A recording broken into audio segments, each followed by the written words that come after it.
जी का खालसा वाहिगुरू जी की फतेह। पानी कुदरती अनमोल दात है।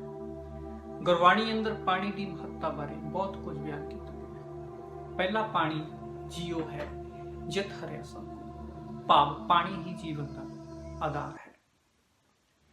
पानी पिता जगत का फिर पानी सब खाए, भाव पानी तो बिना जगत की उत्पत्ति संभव नहीं सी।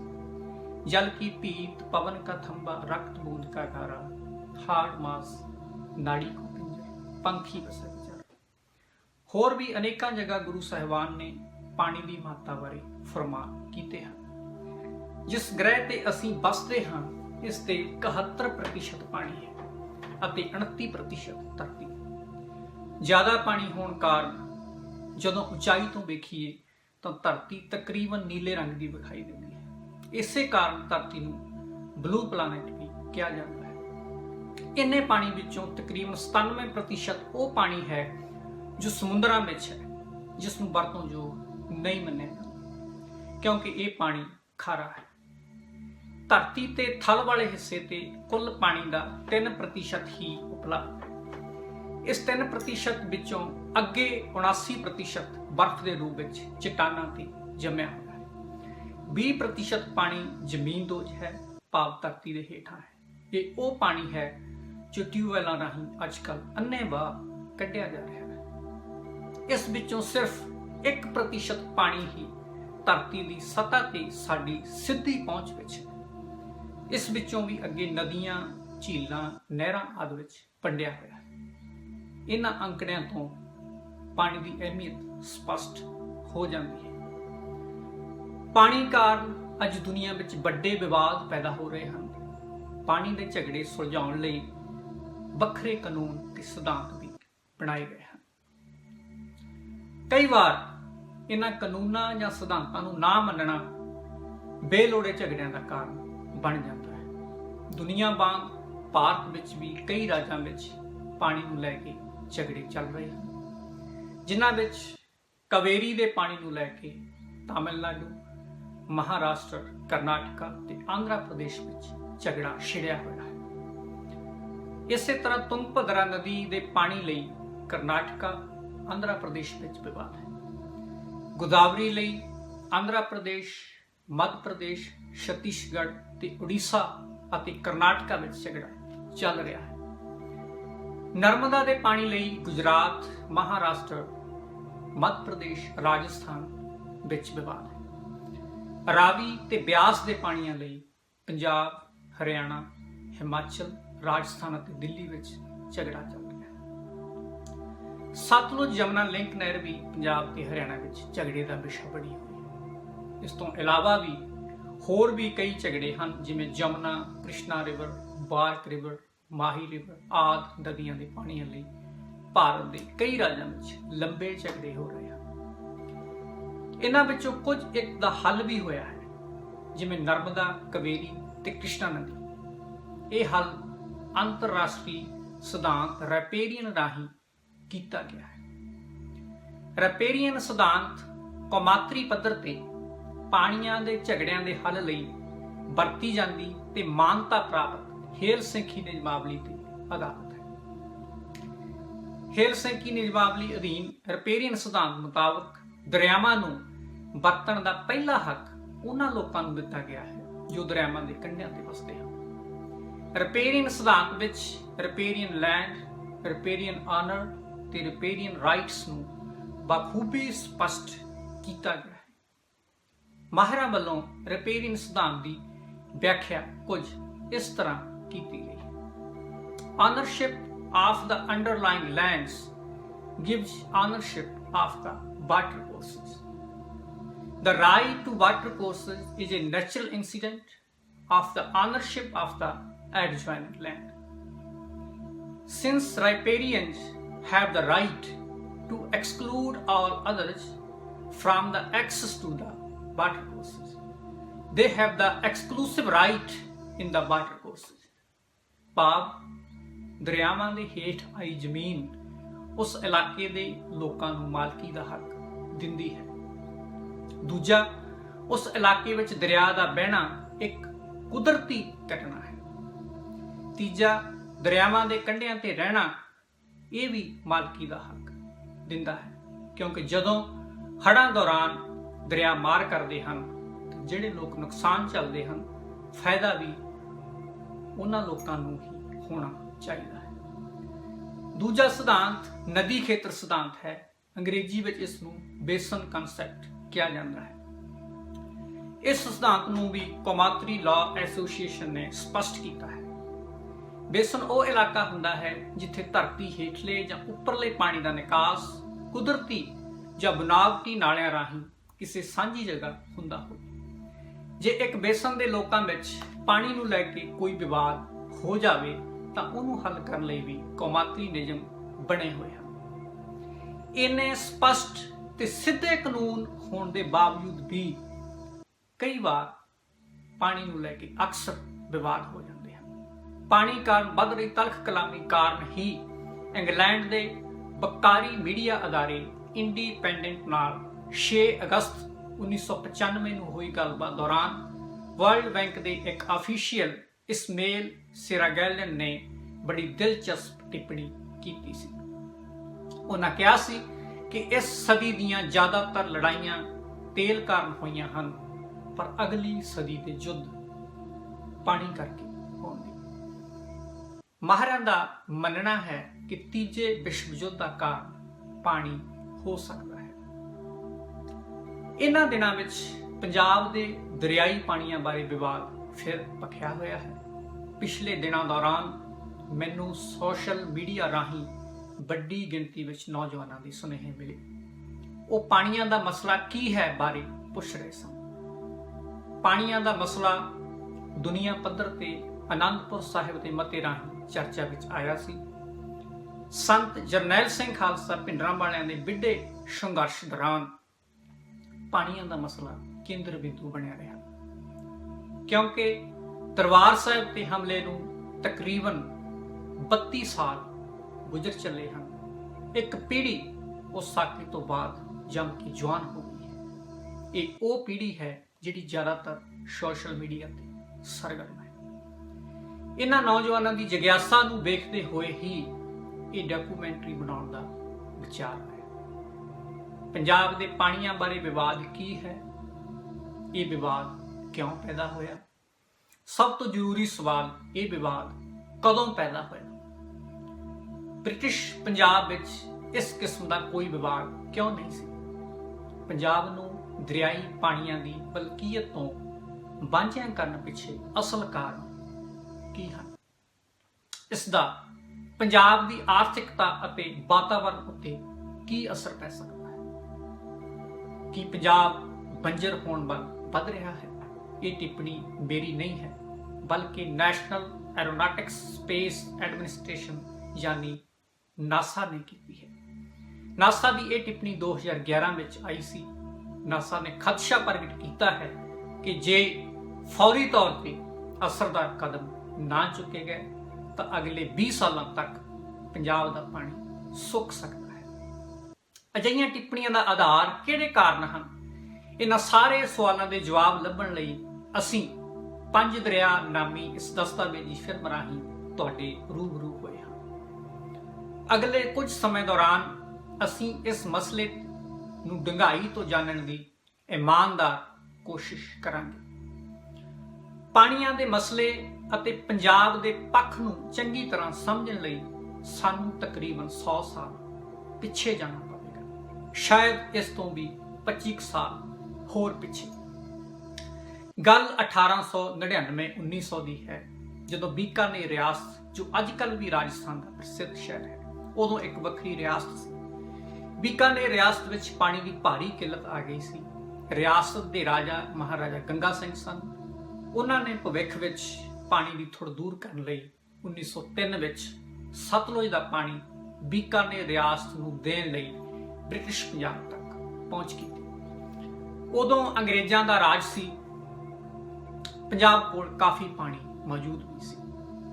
ਪੰਜਾਬ ਉਸ ਸਮੇਂ ਇਕੱਠਾ ਸੀ ਅਤੇ 6 ਦਰਿਆ ਸਤਲੁਜ, ਬਿਆਸ, ਰਾਵੀ, ਜਿਹਲਮ, ਚਨਾਬ ਤੇ ਸਿੰਧ ਪੰਜਾਬ ਦਾ ਹਿੱਸਾ ਸਨ। ਮਹਾਰਾਜਾ ਗੰਗਾ ਸਿੰਘ ਦੀ ਬੇਨਤੀ ਤੇ ਗੌਰ ਫਰਮਾਇਆ ਗਿਆ। ਉਸ ਸਮੇਂ पंजाब के एक अधिकारी आरज कैनेडी ने एक खाका तैयार किया। बहावलपुर स्टेट के कुछ इतराज होने करके मामला टल गया। 1906 विच लॉर्ड कर्जन भारत के वायसराय सन, उन्हां तक भी बीकानेर रियासत ने पहुंच की। समा गुजरदा गया। अखीर 4 सितंबर 1920 नूं एक समझौता सहीबद्ध किया गया। इस समझौते ते Rahim Bakhsh president council of regency Bahawalpur state, Sadul Singh public works member Bikaner state ते secretary to government of Punjab वालों HWM इब्स ते हस्ताक्षर वेखे जा सकते हैं, जिस दे आधार ते गंग कैनाल बनाई जानी सी। इस नहर राही सतलुज का 2720 क्यूसेक फुट पानी बीकानेर रियासत नूं देण दा प्रबंध किया गया सी। नहर बनी 26 अक्तूबर 1927 नूं लॉर्ड इरबन ने इसका उद्घाटन कर दिता। 1928 के शुरू विच पानी बीकानेर जाना शुरू हो गया। इस पानी बदले रोजाना हर साल पंजाब नूं मिलता रहा सी। बीकानेर रियासत वांग पैप्सू भी मुल तार के पंजाब कोलों पानी लेंदा रहा सी। पुराने दस्तावेजां नूं घोखदिआं मेरे हाथ एक पेपर लग्या जो पैप्सू अते ईस्ट पंजाब दरमियान होए समझौते बारे है। इस विच पानी का मुल 4 आना प्रति एकड़ लिखिया होया है। जदों भारत आजाद होया तां भारत ते पाकिस्तान विचाले भी पानी नूं लैके झगड़ा छिड़ गया। हालात काफ़ी तनावपूर्ण बन गए। दोवें देशों दी फौजां आमो सामने आ गई। दुनिया के प्रमुख देश इस माहौल तो चिंतित हो उठे, क्योंकि अजे दूजे विश्व युद्ध नूं समाप्त होया बहुता समा नहीं सी गुजरिया। दुनिया के जिम्मेवार देश किसी भी किस्म की होर लड़ाई नहीं चाहते सन।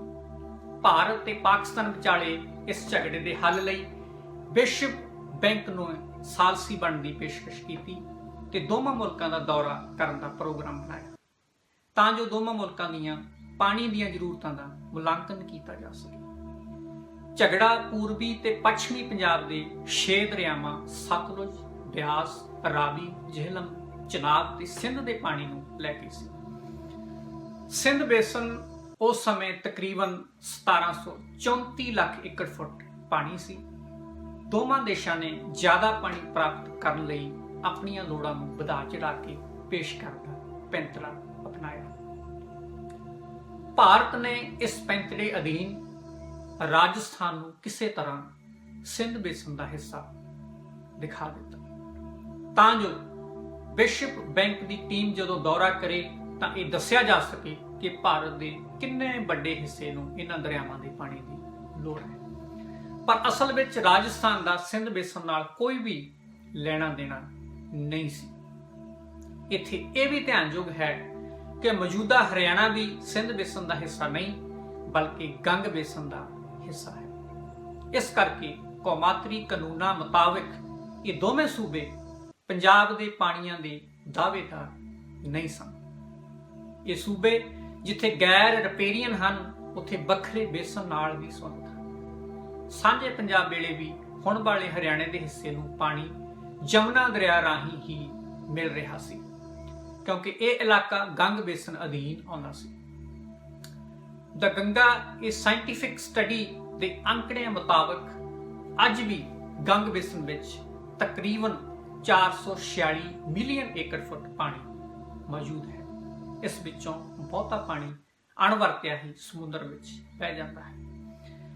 दिलचस्प तथ्य यह है कि राजस्थान, हरियाणा और दिल्ली जो गंग बेसन का हिस्सा हैं, इन्हां नूं पानी गंग बेसन विचों नहीं बल्कि पंजाब विचों दबाया जा रहा है। हालांकि गंग बेसन विच 446 मिलियन एकड़ फुट पानी मौजूद है ते पंजाब कोल पाकिस्तान नाल बंटवारे तो बाद बचिया सारा पानी 3.04 मिलियन एकड़ फुट भाव 304 लाख एकड़ फुट सी, जो अज तकरीबन अद्धा यानी 1.5 मिलियन एकड़ फुट के करीब ही बाकी बचिया है। बाकी पानी दूजे सूबे नूं जा रहा है, जिस उपर अगे चल के विचार करांगे कि किस नूं किन्ना पानी जा रहा है। ਇੱਕ ਪਾਸੇ 446 ਮਿਲੀਅਨ ਏਕੜ ਫੁੱਟ ਪਾਣੀ ਹੈ, ਜਿਸ ਵਿੱਚੋਂ ਬਹੁਤਾ ਪਾਣੀ ਅਜਾਈ ਸਮੁੰਦਰ ਵਿੱਚ ਬਹਿ ਜਾਂਦਾ ਹੈ। ਪਾਣੀਆਂ ਦੇ ਮਾਹਿਰ ਸਰਦਾਰ ਪ੍ਰੀਤਮ ਸਿੰਘ ਕੁਮੇਦਾਨ ਮੁਤਾਬਿਕ ਇਸ ਵਿੱਚੋਂ ਕੇਵਲ 30 ਮਿਲੀਅਨ ਏਕੜ ਫੁੱਟ ਪਾਣੀ ਹੀ ਵਰਤਿਆ ਜਾ ਰਿਹਾ ਹੈ, ਬਾਕੀ ਸਾਰਾ ਸਮੁੰਦਰ ਵਿੱਚ ਬਹਿ ਜਾਂਦਾ ਹੈ। ਦੂਜੇ ਪਾਸੇ ਪੰਜਾਬ ਕੋਲ ਬਾਕੀ ਬਚੇ ਇਸ 1.5 ਮਿਲੀਅਨ ਏਕੜ ਫੁੱਟ ਪਾਣੀ ਵਿੱਚੋਂ ਸਤਲੁਜ ਜਮਨਾ ਲਿੰਕ ਨਹਿਰ, ਹਾਂਸੀ ਬੁਟਾਣਾ ਨਹਿਰ, ਭਾਖੜਾ ਮੇਨ ਲਾਈਨ ਦੇ ਕਿਨਾਰੇ ਉੱਚੇ ਕਰਕੇ ਉੱਥੋਂ ਦੀ ਵੀ ਰਹਿਣ ਲਈ ਵੱਧ ਪਾਣੀ ਪਹੁੰਚਾਉਣ ਦੀਆਂ ਗੱਲਾਂ ਹੋ ਰਹੀਆਂ ਹਨ। ਇਹ ਸਭ ਕੀ ਹੋ ਰਿਹਾ ਹੈ, ਇਹਦਾ ਅੰਦਾਜ਼ਾ ਤੁਸੀਂ ਆਪ ਲਗਾ ਸਕਦੇ ਹੋ। ਖੈਰ, ਆਪਣਾ ਧਿਆਨ ਦੁਬਾਰਾ 1947 ਦੇ ਬਟਵਾਰੇ ਵਾਲੇ ਦਿਨਾਂ ਵਿੱਚ ਲਿਜਾ ਰਹੇ ਹਨ। ਇਸ ਦੌਰਾਨ ਹੋਰ ਵੀ ਬਹੁਤ ਕੁਝ ਅਜਿਹਾ ਵਾਪਰ ਰਿਹਾ ਸੀ ਜੋ ਘੱਟ ਹੈਰਾਨੀਜਨਕ ਨਹੀਂ ਸੀ। ਉਦਾਹਰਨ ਵਜੋਂ ਹਰੀਕੇ ਹੈਡਵਰਕਸ ਦੇ 18,500 ਕਿਊਸਕ ਫੁੱਟ ਦੀ ਸਮਰੱਥਾ ਵਾਲੇ ਦਰਵਾਜ਼ੇ 1948 ਵਿੱਚ ਹੀ ਬਣਨੇ ਸ਼ੁਰੂ ਹੋ ਗਏ ਸਨ, ਜਦਕਿ ਇਹਨਾਂ ਦਰਵਾਜ਼ਿਆਂ ਰਾਹੀਂ ਰਾਜਸਥਾਨ ਨੂੰ ਪਾਣੀ 1955 ਵਿੱਚ ਭੇਜਿਆ ਜਾਂਦਾ ਸੀ। ਇੱਕ ਹੋਰ ਦਸਤਾਵੇਜ਼ ਰਾਹੀਂ ਪਤਾ ਲੱਗਦਾ ਹੈ ਕਿ 25 ਸਤੰਬਰ 1950 ਨੂੰ ਭਾਖੜਾ ਕੰਟਰੋਲ ਬੋਰਡ ਅਤੇ ਭਾਖੜਾ ਐਡਵਾਈਜ਼ਰੀ ਬੋਰਡ ਦੇ ਗਠਨ ਲਈ ਇੱਕ ਬੈਠਕ ਹੋਈ ਸੀ। ਇਹ ਕਾਰਵਾਈ ਅਸਿੱਧੇ ਢੰਗ ਨਾਲ ਪੰਜਾਬ ਦੇ ਪਾਣੀਆਂ ਤੇ ਕਾਬਜ਼ ਹੋਣ ਦਾ ਪੈਂਤੜਾ ਸੀ। ਇਸ ਦਸਤਾਵੇਜ਼ ਵਿੱਚ ਕੁਝ ਨਾਮਾਂ ਦਾ ਜ਼ਿਕਰ ਵੀ ਮਿਲਦਾ ਹੈ।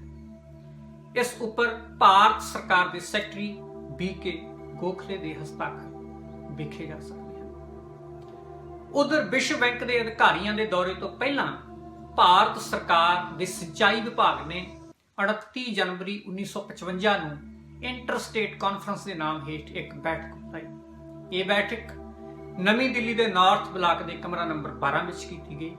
ਇਸ ਬੈਠਕ ਵਿੱਚ ਬੜੀ ਕਾਹਲੀ ਨਾਲ ਪੰਜਾਬ ਦੇ ਪਾਣੀ ਦੀ ਜੋ ਵੰਡ ਕੀਤੀ ਗਈ ਉਹ ਇਸ ਤਰ੍ਹਾਂ ਸੀ।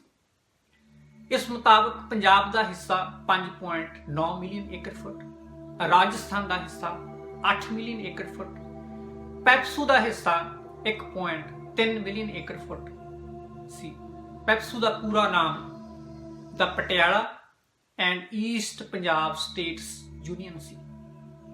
ਇਸ ਤੋਂ ਇਲਾਵਾ ਕਸ਼ਮੀਰ ਦਾ ਹਿੱਸਾ 0.65 ਮਿਲੀਅਨ ਏਕੜ ਫੁੱਟ ਯਾਨੀ 650 ਲੱਖ ਏਕੜ ਫੁੱਟ ਦਰਜ ਕੀਤਾ ਗਿਆ ਸੀ ਅਤੇ ਇਹ ਵੀ ਲਿਖਿਆ ਗਿਆ ਕਿ ਕੋਈ ਬਦਲਾਅ ਹੋਣ ਦੀ ਸੂਰਤ ਵਿੱਚ ਕਸ਼ਮੀਰ ਦੇ ਹਿੱਸੇ ਨਾਲ ਕੋਈ ਰੱਦੋ-ਬਦਲ ਨਹੀਂ ਕੀਤੀ ਜਾਵੇਗੀ।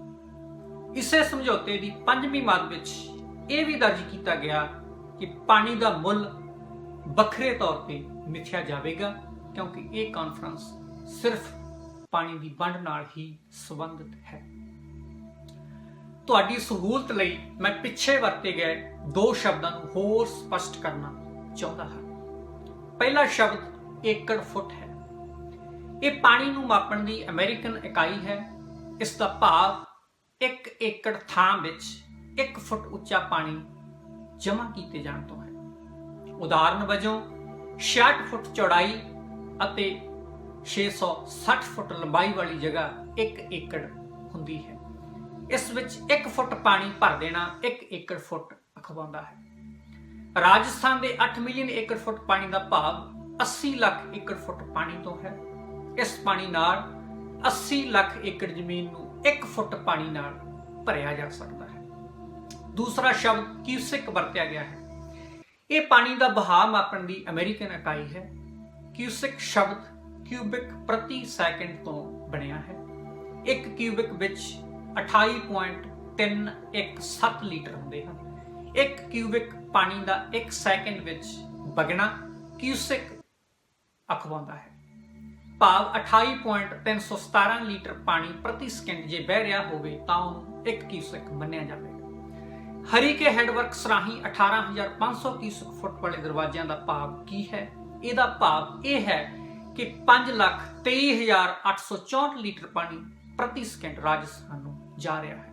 ਹਰ ਘੰਟੇ ਹਰ ਦਿਨ ਕਿੰਨਾ ਹੋਵੇਗਾ ਤੇ 1955 ਤੋਂ ਲੈ ਕੇ ਹੁਣ ਤੱਕ ਕਿੰਨਾ ਹੋਵੇਗਾ, ਇਹਦਾ ਅੰਦਾਜ਼ਾ ਤੁਸੀਂ ਆਪ ਲਗਾ ਸਕਦੇ ਹੋ। ਕੱਲਾ ਪਾਣੀ ਹੀ ਨਹੀਂ, ਪਾਣੀ ਤੋਂ ਪੈਦਾ ਹੋਣ ਵਾਲੀ ਬਿਜਲੀ ਇਹ ਵੀ ਜਾ ਰਹੀ। ਖੈਰ, ਬਿਜਲੀ ਬਾਰੇ ਅਸੀਂ ਅੱਗੇ ਜਾ ਕੇ ਗੱਲ ਕਰਨ ਦੀ ਕੋਸ਼ਿਸ਼ ਕਰਾਂਗੇ। ਰਾਜਸਥਾਨ ਨੂੰ ਦਾਅਵੇਦਾਰ ਬਣਾ ਕੇ ਭਾਰਤ ਨੇ ਵਿਸ਼ਵ ਬੈਂਕ ਅਧਿਕਾਰੀਆਂ ਕੋਲ ਜ਼ਿਆਦਾ ਪਾਣੀ ਦੀ ਜ਼ਰੂਰਤ ਹੋਣ ਦੀ ਮੰਗ ਰੱਖੀ। ਹਾਲਾਂਕਿ ਇਹ ਦਾਅਵੇਦਾਰੀ ਪੰਜਾਬ ਦੇ ਖੇਤੀਯੋਗ ਰਕਬੇ ਨੂੰ ਵੱਧ ਵਿਖਾ ਕੇ ਜਾਂ ਪੰਜਾਬ ਦੀ ਵਧੇਰੇ ਜ਼ਮੀਨ ਨੂੰ ਨਹਿਰੀ ਪਾਣੀ ਪਹੁੰਚਾਉਣ ਦਾ ਟੀਚਾ ਰੱਖ ਕੇ ਵੀ ਕੀਤੀ ਜਾ ਸਕਦੀ ਸੀ।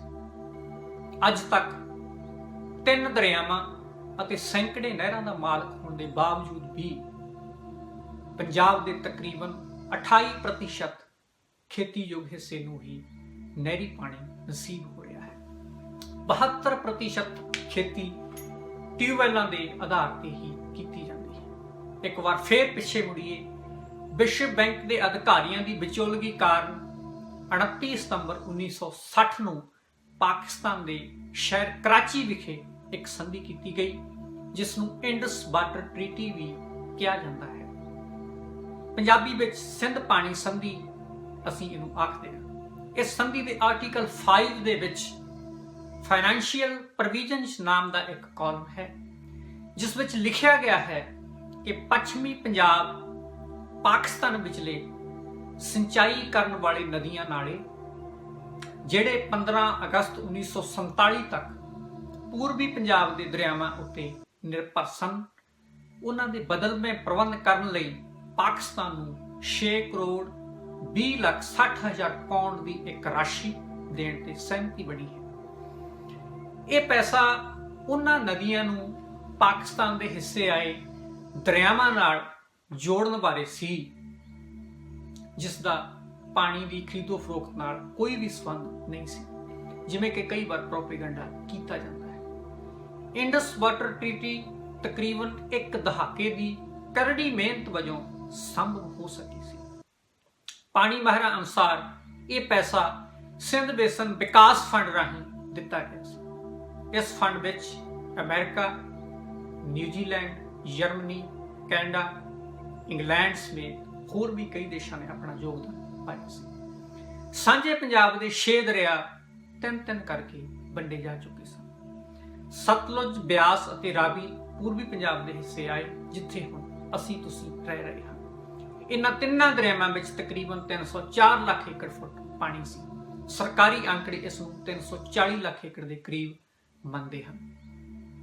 ਦੂਜੇ ਪਾਸੇ ਜਿਹਲਮ, ਚਨਾਬ ਤੇ ਸਿੰਧ ਦਰਿਆ ਪੱਛਮੀ ਪੰਜਾਬ ਦੇ ਹਿੱਸੇ ਚਲੇ ਗਏ, ਜਿਨ੍ਹਾਂ ਵਿੱਚ ਉਸ ਸਮੇਂ ਤਕਰੀਬਨ 1430 ਲੱਖ ਏਕੜ ਫੁੱਟ ਪਾਣੀ ਮੌਜੂਦ ਸੀ। ਸਿੰਧ ਪਾਣੀ ਸੰਧੀ ਦੇ ਉੱਪਰ ਭਾਰਤ ਸਰਕਾਰ ਵੱਲੋਂ ਪੰਡਿਤ ਜਵਾਹਰ ਲਾਲ ਨਹਿਰੂ ਤੇ ਪਾਕਿਸਤਾਨ ਸਰਕਾਰ ਵੱਲੋਂ ਫੀਲਡ ਮਾਰਸ਼ਲ ਮੁਹੰਮਦ ਅਯੂਬ ਖਾਨ ਦੇ ਹਸਤਾਖਰ ਵੇਖੇ ਜਾ ਸਕਦੇ ਹਨ। ਮੁਹੰਮਦ ਅਯੂਬ ਖਾਨ ਉਸ ਸਮੇਂ ਪਾਕਿਸਤਾਨ ਦੇ ਰਾਸ਼ਟਰਪਤੀ ਸਨ। ਇਸ ਸਮਝੌਤੇ ਦੀ ਇੱਕ ਕਾਪੀ ਵਿਸ਼ਵ ਬੈਂਕ ਦੇ ਮੁੜ ਉਸਾਰੀ ਭਾਵ ਰੀਕਨਸਟਰਕਸ਼ਨ ਐਂਡ ਡਿਵੈਲਪਮੈਂਟ ਬ੍ਰਾਂਚ ਨੂੰ ਭੇਜੇ ਜਾਣ ਦਾ ਜ਼ਿਕਰ ਵੀ ਮੌਜੂਦ ਹੈ। ਪਾਕਿਸਤਾਨ ਨਾਲ ਵਿਵਾਦ ਸੁਲਝਾ ਲਿਆ ਗਿਆ ਸੀ, ਪਰ ਛੇਤੀ ਹੀ ਇੱਕ ਨਵੀਂ ਮੁਸੀਬਤ ਖੜੀ ਹੋਣ ਵਾਲੀ ਸੀ। 1 ਨਵੰਬਰ 1966 ਨੂੰ ਜਦੋਂ ਭਾਰੀ ਜੱਦੋਜਹਿਦ ਦੇ ਬਾਵਜੂਦ ਪੰਜਾਬੀ ਸੂਬਾ ਹੋਂਦ ਵਿੱਚ ਆਇਆ, ਤਾਂ ਭਾਸ਼ਾਈ ਆਧਾਰ ਤੇ ਇੱਕ ਹੋਰ ਸੂਬਾ ਹਰਿਆਣਾ ਦੀ ਨਕਸ਼ੇ ਤੇ ਲਿਆਂਦਾ ਗਿਆ। ਪੰਜਾਬੀ ਸੂਬਾ ਬਣਾਉਣ ਵੇਲੇ ਇੱਕ ਕਾਨੂੰਨ ਬਣਾਇਆ ਗਿਆ, ਜਿਸ ਨੂੰ ਪੰਜਾਬ ਰੀਆਰਗੇਨਾਈਜੇਸ਼ਨ ਐਕਟ 1966 ਕਿਹਾ ਜਾਂਦਾ ਹੈ। ਇਸ ਐਕਟ ਦੀਆਂ 3 ਧਾਰਾਵਾਂ 78, 79 ਤੇ 80 ਰਾਹੀਂ ਕੇਂਦਰ ਸਰਕਾਰ ਦੀ ਪੰਜਾਬ ਦੇ ਦਰਿਆਈ ਪਾਣੀਆਂ ਵਿੱਚ ਸਿੱਧੀ ਦਖਲ ਅੰਦਾਜ਼ੀ ਦਾ ਮੁੱਢ ਵੱਜ ਗਿਆ ਸੀ। ਇਹਨਾਂ ਧਾਰਾਵਾਂ ਦਾ ਮੂਲ ਸਾਰ ਇਹ ਹੈ ਕਿ ਜੇ ਦਰਿਆਈ ਪਾਣੀਆਂ ਨੂੰ ਲੈ ਕੇ ਸੰਬੰਧਿਤ ਰਾਜਾਂ ਵਿੱਚ ਕੋਈ ਵਿਵਾਦ ਹੁੰਦਾ ਹੈ, ਤਾਂ ਕੇਂਦਰ ਸਰਕਾਰ ਆਪਣੇ ਪੱਧਰ ਤੇ ਉਸ ਵਿਵਾਦ ਨੂੰ ਹੱਲ ਕਰਨ ਦੀ ਸ਼ਕਤੀ ਰੱਖਦੀ ਹੈ। ਧਾਰਾ 79 ਰਾਹੀਂ ਕੇਂਦਰ ਸਰਕਾਰ ਨੇ ਭਾਖੜਾ ਮੈਨੇਜਮੈਂਟ ਬੋਰਡ ਦਾ ਗਠਨ ਵੀ ਆਪਣੇ ਅਖਤਿਆਰ ਵਿੱਚ ਕਰ ਲਿਆ, ਜਦਕਿ ਇਸ ਤੋਂ ਪਹਿਲਾਂ ਅਜਿਹੀ ਕੋਈ ਵੀ ਸ਼ਕਤੀ ਭਾਰਤ ਸਰਕਾਰ ਕੋਲ ਨਹੀਂ ਸੀ, ਕਿਉਂਕਿ ਭਾਰਤੀ ਸੰਵਿਧਾਨ ਅਨੁਸਾਰ ਪਾਣੀ ਰਾਜ ਸੂਚੀ ਵਿੱਚ ਸ਼ਾਮਲ ਕੀਤੇ ਗਏ ਹਨ। ਇਹਨਾਂ ਨਾਲ ਸੰਬੰਧਿਤ ਫੈਸਲੇ ਲੈਣ ਦਾ ਹੱਕ ਸੰਬੰਧਿਤ ਰਾਜ ਨੂੰ ਹੀ ਹੈ। ਸੰਵਿਧਾਨ ਵਿੱਚ 2 ਹੋਰ ਸੂਚੀਆਂ ਵੀ ਦਰਜ ਹਨ, ਜਿਨ੍ਹਾਂ ਰਾਹੀਂ ਕੇਂਦਰ ਤੇ ਰਾਜ ਸਰਕਾਰਾਂ ਵਿੱਚ ਸ਼ਕਤੀਆਂ ਦੀ ਵੰਡ ਦਾ ਵਰਣਨ ਕੀਤਾ ਗਿਆ ਹੈ। ਰਾਜ ਸੂਚੀ ਤੋਂ ਇਲਾਵਾ ਇੱਕ ਕੇਂਦਰੀ ਸੂਚੀ ਹੈ ਅਤੇ ਦੂਜੀ ਸੰਵਰਤੀ ਸੂਚੀ ਹੈ। ਕੇਂਦਰੀ ਸੂਚੀ ਵਾਲੇ ਕੰਮ ਹੀ ਕੇਂਦਰ ਸਰਕਾਰ ਕਰ ਸਕਦੀ ਹੈ ਜਾਂ ਸੰਵਰਤੀ ਸੂਚੀ ਵਾਲੇ ਕੰਮ ਕੇਂਦਰ ਤੇ ਰਾਜ ਦੋਵੇਂ ਸਰਕਾਰਾਂ ਆਪਸੀ ਸਹਿਮਤੀ ਨਾਲ ਕਰ ਸਕਦੀਆਂ ਹਨ। ਪਰ ਪਾਣੀਆਂ ਨੂੰ ਰਾਜ ਸੂਚੀ ਵਿੱਚ ਦਰਜ ਕੀਤਾ ਗਿਆ ਹੈ। ਸੰਵਿਧਾਨ ਦੀ ਧਾਰਾ 262 ਰਾਹੀਂ ਸੁਪਰੀਮ ਕੋਰਟ ਨੂੰ ਪਾਣੀਆਂ ਦੇ ਸਬੰਧ ਵਿੱਚ ਕੋਈ ਵੀ ਫੈਸਲਾ ਕਰਨ ਤੋਂ ਰੋਕਿਆ ਗਿਆ ਹੈ। ਜੇ ਕੋਈ ਝਗੜਾ ਹੁੰਦਾ ਹੈ ਤਾਂ ਟ੍ਰਿਬਿਊਨਲ ਹੀ ਇਸ ਦਾ ਫੈਸਲਾ ਕਰ ਸਕਦਾ ਹੈ। ਟ੍ਰਿਬਿਊਨਲ ਵੀ ਤਾਂ ਹੀ ਬਣ ਸਕਦਾ ਹੈ ਜੇ ਮਸਲਾ ਇੰਟਰਸਟੇਟ ਹੋਵੇ, ਭਾਵ ਇੱਕ ਤੋਂ ਵੱਧ ਰਾਜ ਪਾਣੀ ਦਾ ਹੱਕ ਰੱਖਦੇ ਹੋਣ। ਪਰ ਪੰਜਾਬ ਕਿਉਂਕਿ ਦਰਿਆਈ ਪਾਣੀਆਂ ਦਾ ਇਕੱਲਾ ਮਾਲਕ ਹੈ, ਇਸ ਲਈ ਰਾਸ਼ਟਰੀ ਜਾਂ ਅੰਤਰਰਾਸ਼ਟਰੀ ਕਾਨੂੰਨਾਂ ਰਾਹੀਂ ਸਾਰੇ ਹੱਕ ਸਿਰਫ ਪੰਜਾਬ ਕੋਲ ਹੀ ਰਾਖਵੇਂ ਹਨ। ਖੈਰ, ਪੰਜਾਬ ਤੇ ਹਰਿਆਣਾ ਵਿੱਚ ਜਦੋਂ ਬਟਵਾਰਾ ਹੋਇਆ ਤਾਂ 60-40 ਦੇ ਅਨੁਪਾਤ ਮੁਤਾਬਿਕ ਚੀਜ਼ਾਂ ਵੰਡਣ ਦਾ ਦਾਅਵਾ ਹੋਇਆ। ਇਸੇ ਅਨੁਪਾਤ ਮੁਤਾਬਕ ਪਾਣੀ ਵੰਡਣ ਲਈ ਵੀ ਕਿਹਾ ਗਿਆ। ਵਿਚਾਰਾ ਪੰਜਾਬ ਪਹਿਲਾਂ ਪਾਣੀ ਪਾਕਿਸਤਾਨ ਨਾਲ ਵੰਡਿਆ ਗਿਆ, ਫਿਰ 1955 ਵਿੱਚ ਵੰਡਿਆ ਗਿਆ ਤੇ ਹੁਣ ਦੁਬਾਰਾ ਫੇਰ ਵੰਡਣ ਦੀ ਵਾਰੀ ਸੀ। ਦਿਲਚਸਪ ਗੱਲ ਇਹ ਹੈ ਕਿ ਜਮਨਾ ਨਦੀ ਦਾ ਪਾਣੀ, ਜੋ ਕਿ ਵੰਡ ਤੋਂ ਪਹਿਲਾਂ ਇਸੇ ਇਲਾਕੇ ਦਾ ਹਿੱਸਾ ਸੀ, ਇਹ ਨਦੀ ਹਰਿਆਣੇ ਵਾਲੇ ਪਾਸੇ ਪਾਣੀ ਦਿੰਦੀ ਸੀ।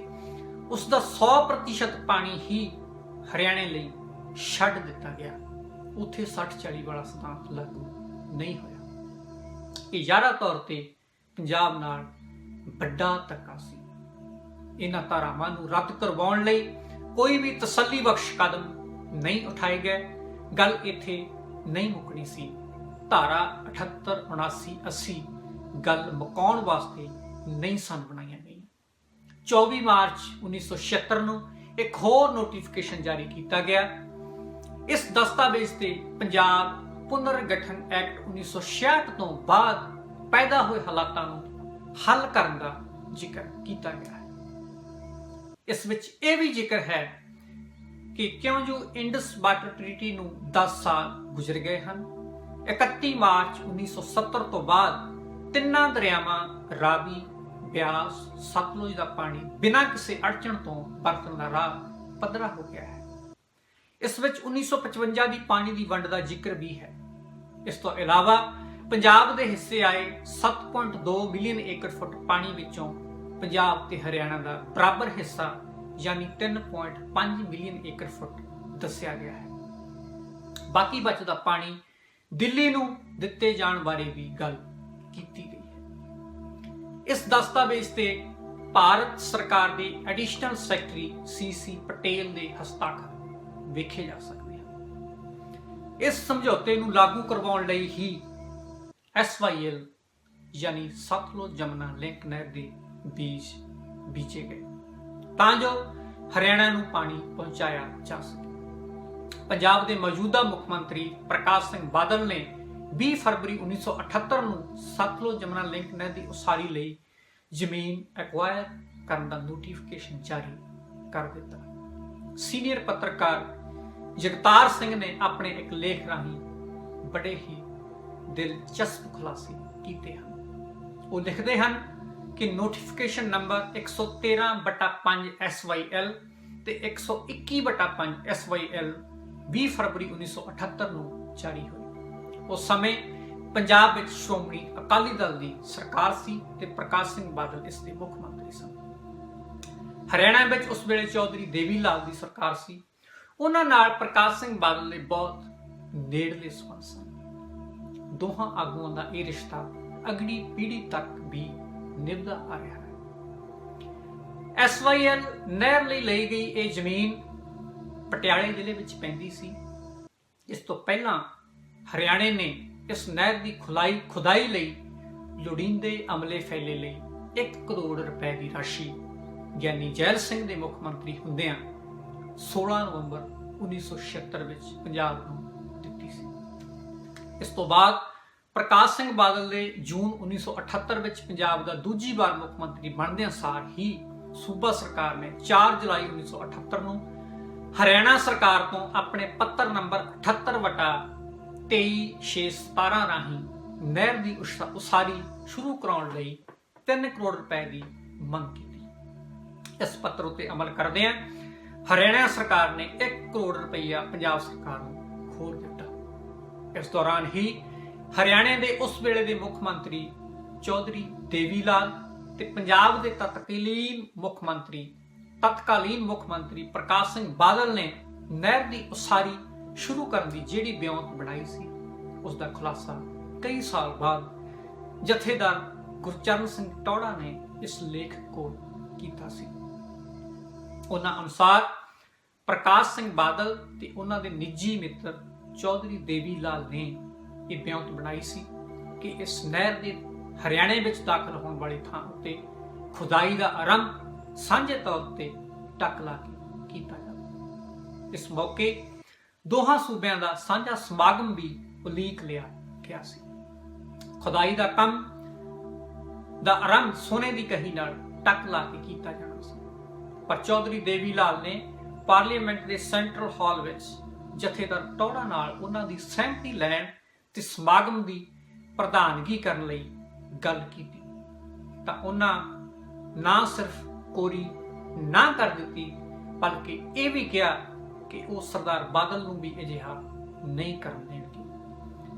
ਜਥੇਦਾਰ ਟੌੜਾ ਨੇ ਫੌਰਨ ਪ੍ਰਕਾਸ਼ ਸਿੰਘ ਬਾਦਲ ਨੂੰ ਸਾਵਧਾਨ ਕਰਦਿਆਂ ਕਿਹਾ ਕਿ ਇਹ ਕਾਰਵਾਈ ਸ਼੍ਰੋਮਣੀ ਅਕਾਲੀ ਦਲ ਲਈ ਘਾਤਕ ਸਿੱਧ ਹੋਵੇਗੀ। ਇਸ ਤੋਂ ਬਾਅਦ ਇਹ ਸਕੀਮ ਛੱਡ ਦਿੱਤੀ ਗਈ। ਇਸ ਨਹਿਰ ਦਾ ਸਾਰਾ ਸਰਵੇਖਣ ਅਤੇ ਮੁਕੰਮਲ ਨਕਸ਼ਾ ਬਾਦਲ ਸਰਕਾਰ ਸਮੇਂ ਬਣ ਗਿਆ ਸੀ, ਪਰ ਖੁਦਾਈ ਇਸ ਲਈ ਨਹੀਂ ਸ਼ੁਰੂ ਹੋ ਸਕੀ ਸੀ ਕਿਉਂਕਿ ਪੰਜਾਬ ਤੇ ਹਰਿਆਣਾ ਦਰਿਆਈ ਪਾਣੀਆਂ ਦੀ ਵੰਡ ਦੇ ਝਗੜੇ ਨੂੰ ਲੈ ਕੇ ਸੁਪਰੀਮ ਕੋਰਟ ਚਲੇ ਗਏ ਸਨ। ਪ੍ਰਧਾਨ ਮੰਤਰੀ ਇੰਦਰਾ ਗਾਂਧੀ ਵੱਲੋਂ ਪਾਣੀਆਂ ਦੀ ਵੰਡ ਸੰਬੰਧੀ ਦਿੱਤੇ ਗਏ ਅਵਾਰਡ ਨੂੰ ਲਾਗੂ ਕਰਵਾਉਣ ਲਈ ਹਰਿਆਣਾ ਸਰਕਾਰ ਸਭ ਤੋਂ ਪਹਿਲਾਂ ਸੁਪਰੀਮ ਕੋਰਟ ਗਈ ਸੀ। ਬਾਅਦ ਵਿੱਚ ਪੰਜਾਬ ਸਰਕਾਰ ਨੇ ਇਸ ਅਵਾਰਡ ਨੂੰ ਸੁਪਰੀਮ ਕੋਰਟ ਵਿੱਚ ਚੁਣੌਤੀ ਦਿੱਤੀ ਸੀ।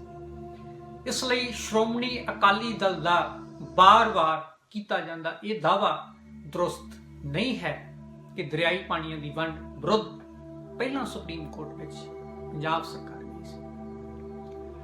ਸੀਨੀਅਰ ਪੱਤਰਕਾਰ ਜਗਤਾਰ ਸਿੰਘ ਦਾ ਇਹ ਲੇਖ ਪਿਛਲੇ ਦਿਨੀ ਟ੍ਰਿਬਿਊਨ ਅਖਬਾਰ ਵਿੱਚ ਛਪਿਆ ਸੀ। ਇਸ ਦੌਰਾਨ ਮੈਂ ਇੱਕ ਹੋਰ ਮੁਲਾਕਾਤ ਦਾ ਵੀ ਜ਼ਰੂਰ ਜ਼ਿਕਰ ਕਰਨਾ ਚਾਹੁੰਦਾ ਹਾਂ। ਇਹ ਮੁਲਾਕਾਤ 3 ਅਕਤੂਬਰ 1977 ਨੂੰ ਹੋਈ ਸੀ। ਇਹ ਅਸਲ ਵਿੱਚ ਹਾਈਡਰੋ ਪਾਵਰ ਜਨਰੇਸ਼ਨ ਦੇ ਸੰਬੰਧ ਵਿੱਚ ਪੰਜਾਬ, ਹਿਮਾਚਲ ਪ੍ਰਦੇਸ਼, ਹਰਿਆਣਾ, ਰਾਜਸਥਾਨ ਤੇ ਜੰਮੂ ਕਸ਼ਮੀਰ ਦੇ ਮੁੱਖ ਮੰਤਰੀਆਂ ਦੀ ਬੈਠਕ ਸੀ। ਇਸ ਬੈਠਕ ਵਿੱਚ ਪਾਣੀ ਤੋਂ ਪੈਦਾ ਹੋਣ ਵਾਲੀ ਬਿਜਲੀ ਦਾ ਮੁੱਦਾ ਵਿਚਾਰਿਆ ਗਿਆ ਸੀ। ਇਸ ਬੈਠਕ ਵਿੱਚ ਕੇਂਦਰ ਸਰਕਾਰ ਵੱਲੋਂ ਤਤਕਾਲੀ ਪ੍ਰਧਾਨ ਮੰਤਰੀ ਮੁਰਾਰਜੀ ਦੇਸਾਈ ਅਤੇ ਖੇਤੀ ਮੰਤਰੀ ਸੁਰਜੀਤ ਸਿੰਘ ਬਰਨਾਲਾ ਸ਼ਾਮਲ ਸਨ। ਪੰਜਾਬ ਵੱਲੋਂ ਤਤਕਾਲੀ ਮੁੱਖ ਮੰਤਰੀ ਸਰਦਾਰ ਪ੍ਰਕਾਸ਼ ਸਿੰਘ ਬਾਦਲ ਅਤੇ ਵਿੱਤ ਮੰਤਰੀ ਬਲਵੰਤ ਸਿੰਘ ਤੋਂ ਇਲਾਵਾ ਬਾਕੀ ਸੰਬੰਧਿਤ ਰਾਜਾਂ ਦੇ ਨੁਮਾਇੰਦੇ ਵੀ ਸ਼ਾਮਲ ਸਨ। ਇਸ ਮੁਲਾਕਾਤ ਦੌਰਾਨ ਸਰਦਾਰ ਬਾਦਲ ਨੇ ਕਿਹਾ ਕਿ 1955 ਦਾ ਸਮਝੌਤਾ ਸਿੰਚਾਈ ਲਈ ਵਰਤੇ ਜਾਣ ਵਾਲੇ ਪਾਣੀਆਂ ਬਾਰੇ ਸੀ। ਇਸ ਵਿੱਚ ਪਾਣੀਆਂ ਤੋਂ ਪੈਦਾ ਹੋਣ ਵਾਲੀ ਬਿਜਲੀ ਦਾ ਕੋਈ ਜ਼ਿਕਰ ਨਹੀਂ ਸੀ। ਉਹਨਾਂ ਇਸ ਸੰਬੰਧ ਵਿੱਚ ਡਾਕਟਰ D.N. ਖੋਸਲਾ ਦੀ ਇੱਕ ਟਿੱਪਣੀ ਦਾ ਜ਼ਿਕਰ ਵੀ ਕੀਤਾ ਸੀ। ਇਹਨਾਂ ਗੱਲਾਂ ਤੋਂ ਲਗਭਗ ਸਪਸ਼ਟ ਸੀ ਕਿ ਪੰਜਾਬ ਦੀ ਲੀਡਰਸ਼ਿਪ ਪਾਣੀਆਂ ਦੀ ਵੰਡ ਸਵੀਕਾਰ ਕਰ ਚੁੱਕੀ ਸੀ। ਇਸ ਸਮੇਂ ਤੱਕ ਪੰਜਾਬ ਦੇ ਕਿਸਾਨਾਂ ਦੇ ਦਬਾਅ ਹੇਠ ਪਾਣੀਆਂ ਦਾ ਝਗੜਾ ਸੁਪਰੀਮ ਕੋਰਟ ਜਾ ਚੁੱਕਿਆ ਸੀ। ਪੰਜਾਬ ਦੇ ਤਤਕਾਲੀ ਮੁੱਖ ਮੰਤਰੀ ਦਰਬਾਰਾ ਸਿੰਘ ਉੱਤੇ ਸੁਪਰੀਮ ਕੋਰਟ ਵਿੱਚੋਂ ਪੰਜਾਬ ਦਾ ਕੇਸ ਵਾਪਸ ਲੈਣ ਲਈ ਭਾਰੀ ਦਬਾਅ ਸੀ। ਅੰਦਰੂਨੀ ਸੂਤਰਾਂ ਮੁਤਾਬਕ ਅਜਿਹਾ ਨਾ ਕਰਨ ਦੀ ਸੂਰਤ ਵਿੱਚ ਉਹਨਾਂ ਨੂੰ ਬਰਖਾਸਤ ਕਰਨ ਤੱਕ ਦੀ ਧਮਕੀ ਦਿੱਤੀ ਗਈ ਸੀ। ਹੁਣ ਇੱਕ ਹੋਰ ਸਮਝੌਤੇ ਦਾ ਵੇਲਾ ਆ ਗਿਆ ਸੀ। ਇਹ ਸਮਝੌਤਾ 31 ਦਸੰਬਰ 1981 ਨੂੰ ਕੀਤਾ ਗਿਆ। ਇਹ ਸਮਝੌਤਾ ਦਰਬਾਰਾ ਸਿੰਘ ਮੁੱਖ ਮੰਤਰੀ ਪੰਜਾਬ, ਸ਼ਿਵਚਰਨ ਮਾਥੁਰ ਮੁੱਖ ਮੰਤਰੀ ਰਾਜਸਥਾਨ ਅਤੇ ਭਜਨ ਲਾਲ ਮੁੱਖ ਮੰਤਰੀ ਹਰਿਆਣਾ ਵਿਚਕਾਰ ਹੋਇਆ ਸੀ। ਅਸਲ ਵਿੱਚ ਇਹ ਹੋਇਆ ਨਹੀਂ ਸੀ, ਬਲਕਿ ਕਰਵਾਇਆ ਗਿਆ ਸੀ। ਇਸ ਉੱਪਰ ਬਕਾਇਦਾ ਇਸ ਗੱਲ ਦਾ ਜ਼ਿਕਰ ਵੀ ਸੀ। ਇਸ ਤੇ ਲਿਖਿਆ ਹੋਇਆ ਸੀ ਕਿ ਅਸੀਂ ਸਤਿਕਾਰਤ ਪ੍ਰਧਾਨ ਮੰਤਰੀ ਦੇ ਧੰਨਵਾਦੀ ਹਾਂ, ਜਿਨ੍ਹਾਂ ਇਸ ਸਮਝੌਤੇ ਲਈ ਸਲਾਹ ਅਤੇ ਸਾਥ ਦਿੱਤਾ। ਤਿੰਨਾਂ ਮੁੱਖ ਮੰਤਰੀਆਂ ਦੇ ਹਸਤਾਖਰਾਂ ਥੱਲੇ ਇਸ ਤੇ ਬਕਾਇਦਾ ਲਿਖਿਆ ਹੋਇਆ ਹੈ, ਇਨ ਦਾ ਪ੍ਰੈਜ਼ੈਂਸ ਆਫ ਇੰਦਰਾ ਗਾਂਧੀ, ਭਾਵ ਸ਼੍ਰੀਮਤੀ ਗਾਂਧੀ ਦੀ ਹਾਜ਼ਰੀ ਵਿੱਚ। ਇਸ ਸਮਝੌਤੇ ਰਾਹੀਂ ਬੜੀ ਕੋਝੀ ਚਾਲ ਚੱਲੀ ਗਈ ਸੀ। 1976 ਦੇ ਇੰਦਰਾ ਐਵਾਰਡ ਰਾਹੀਂ ਵੰਡੇ ਗਏ ਪਾਣੀ ਵਿੱਚੋਂ ਕਿਸੇ ਵੀ ਸੂਬੇ ਦਾ ਪਾਣੀ ਘਟਾਇਆ ਨਹੀਂ ਗਿਆ ਸੀ। ਉਦਾਹਰਨ ਵਜੋਂ ਹਰਿਆਣਾ ਦਾ ਪਾਣੀ 3.5 ਮਿਲੀਅਨ ਏਕੜ ਫੁੱਟ ਹੀ ਰਹਿਣ ਦਿੱਤਾ ਸੀ।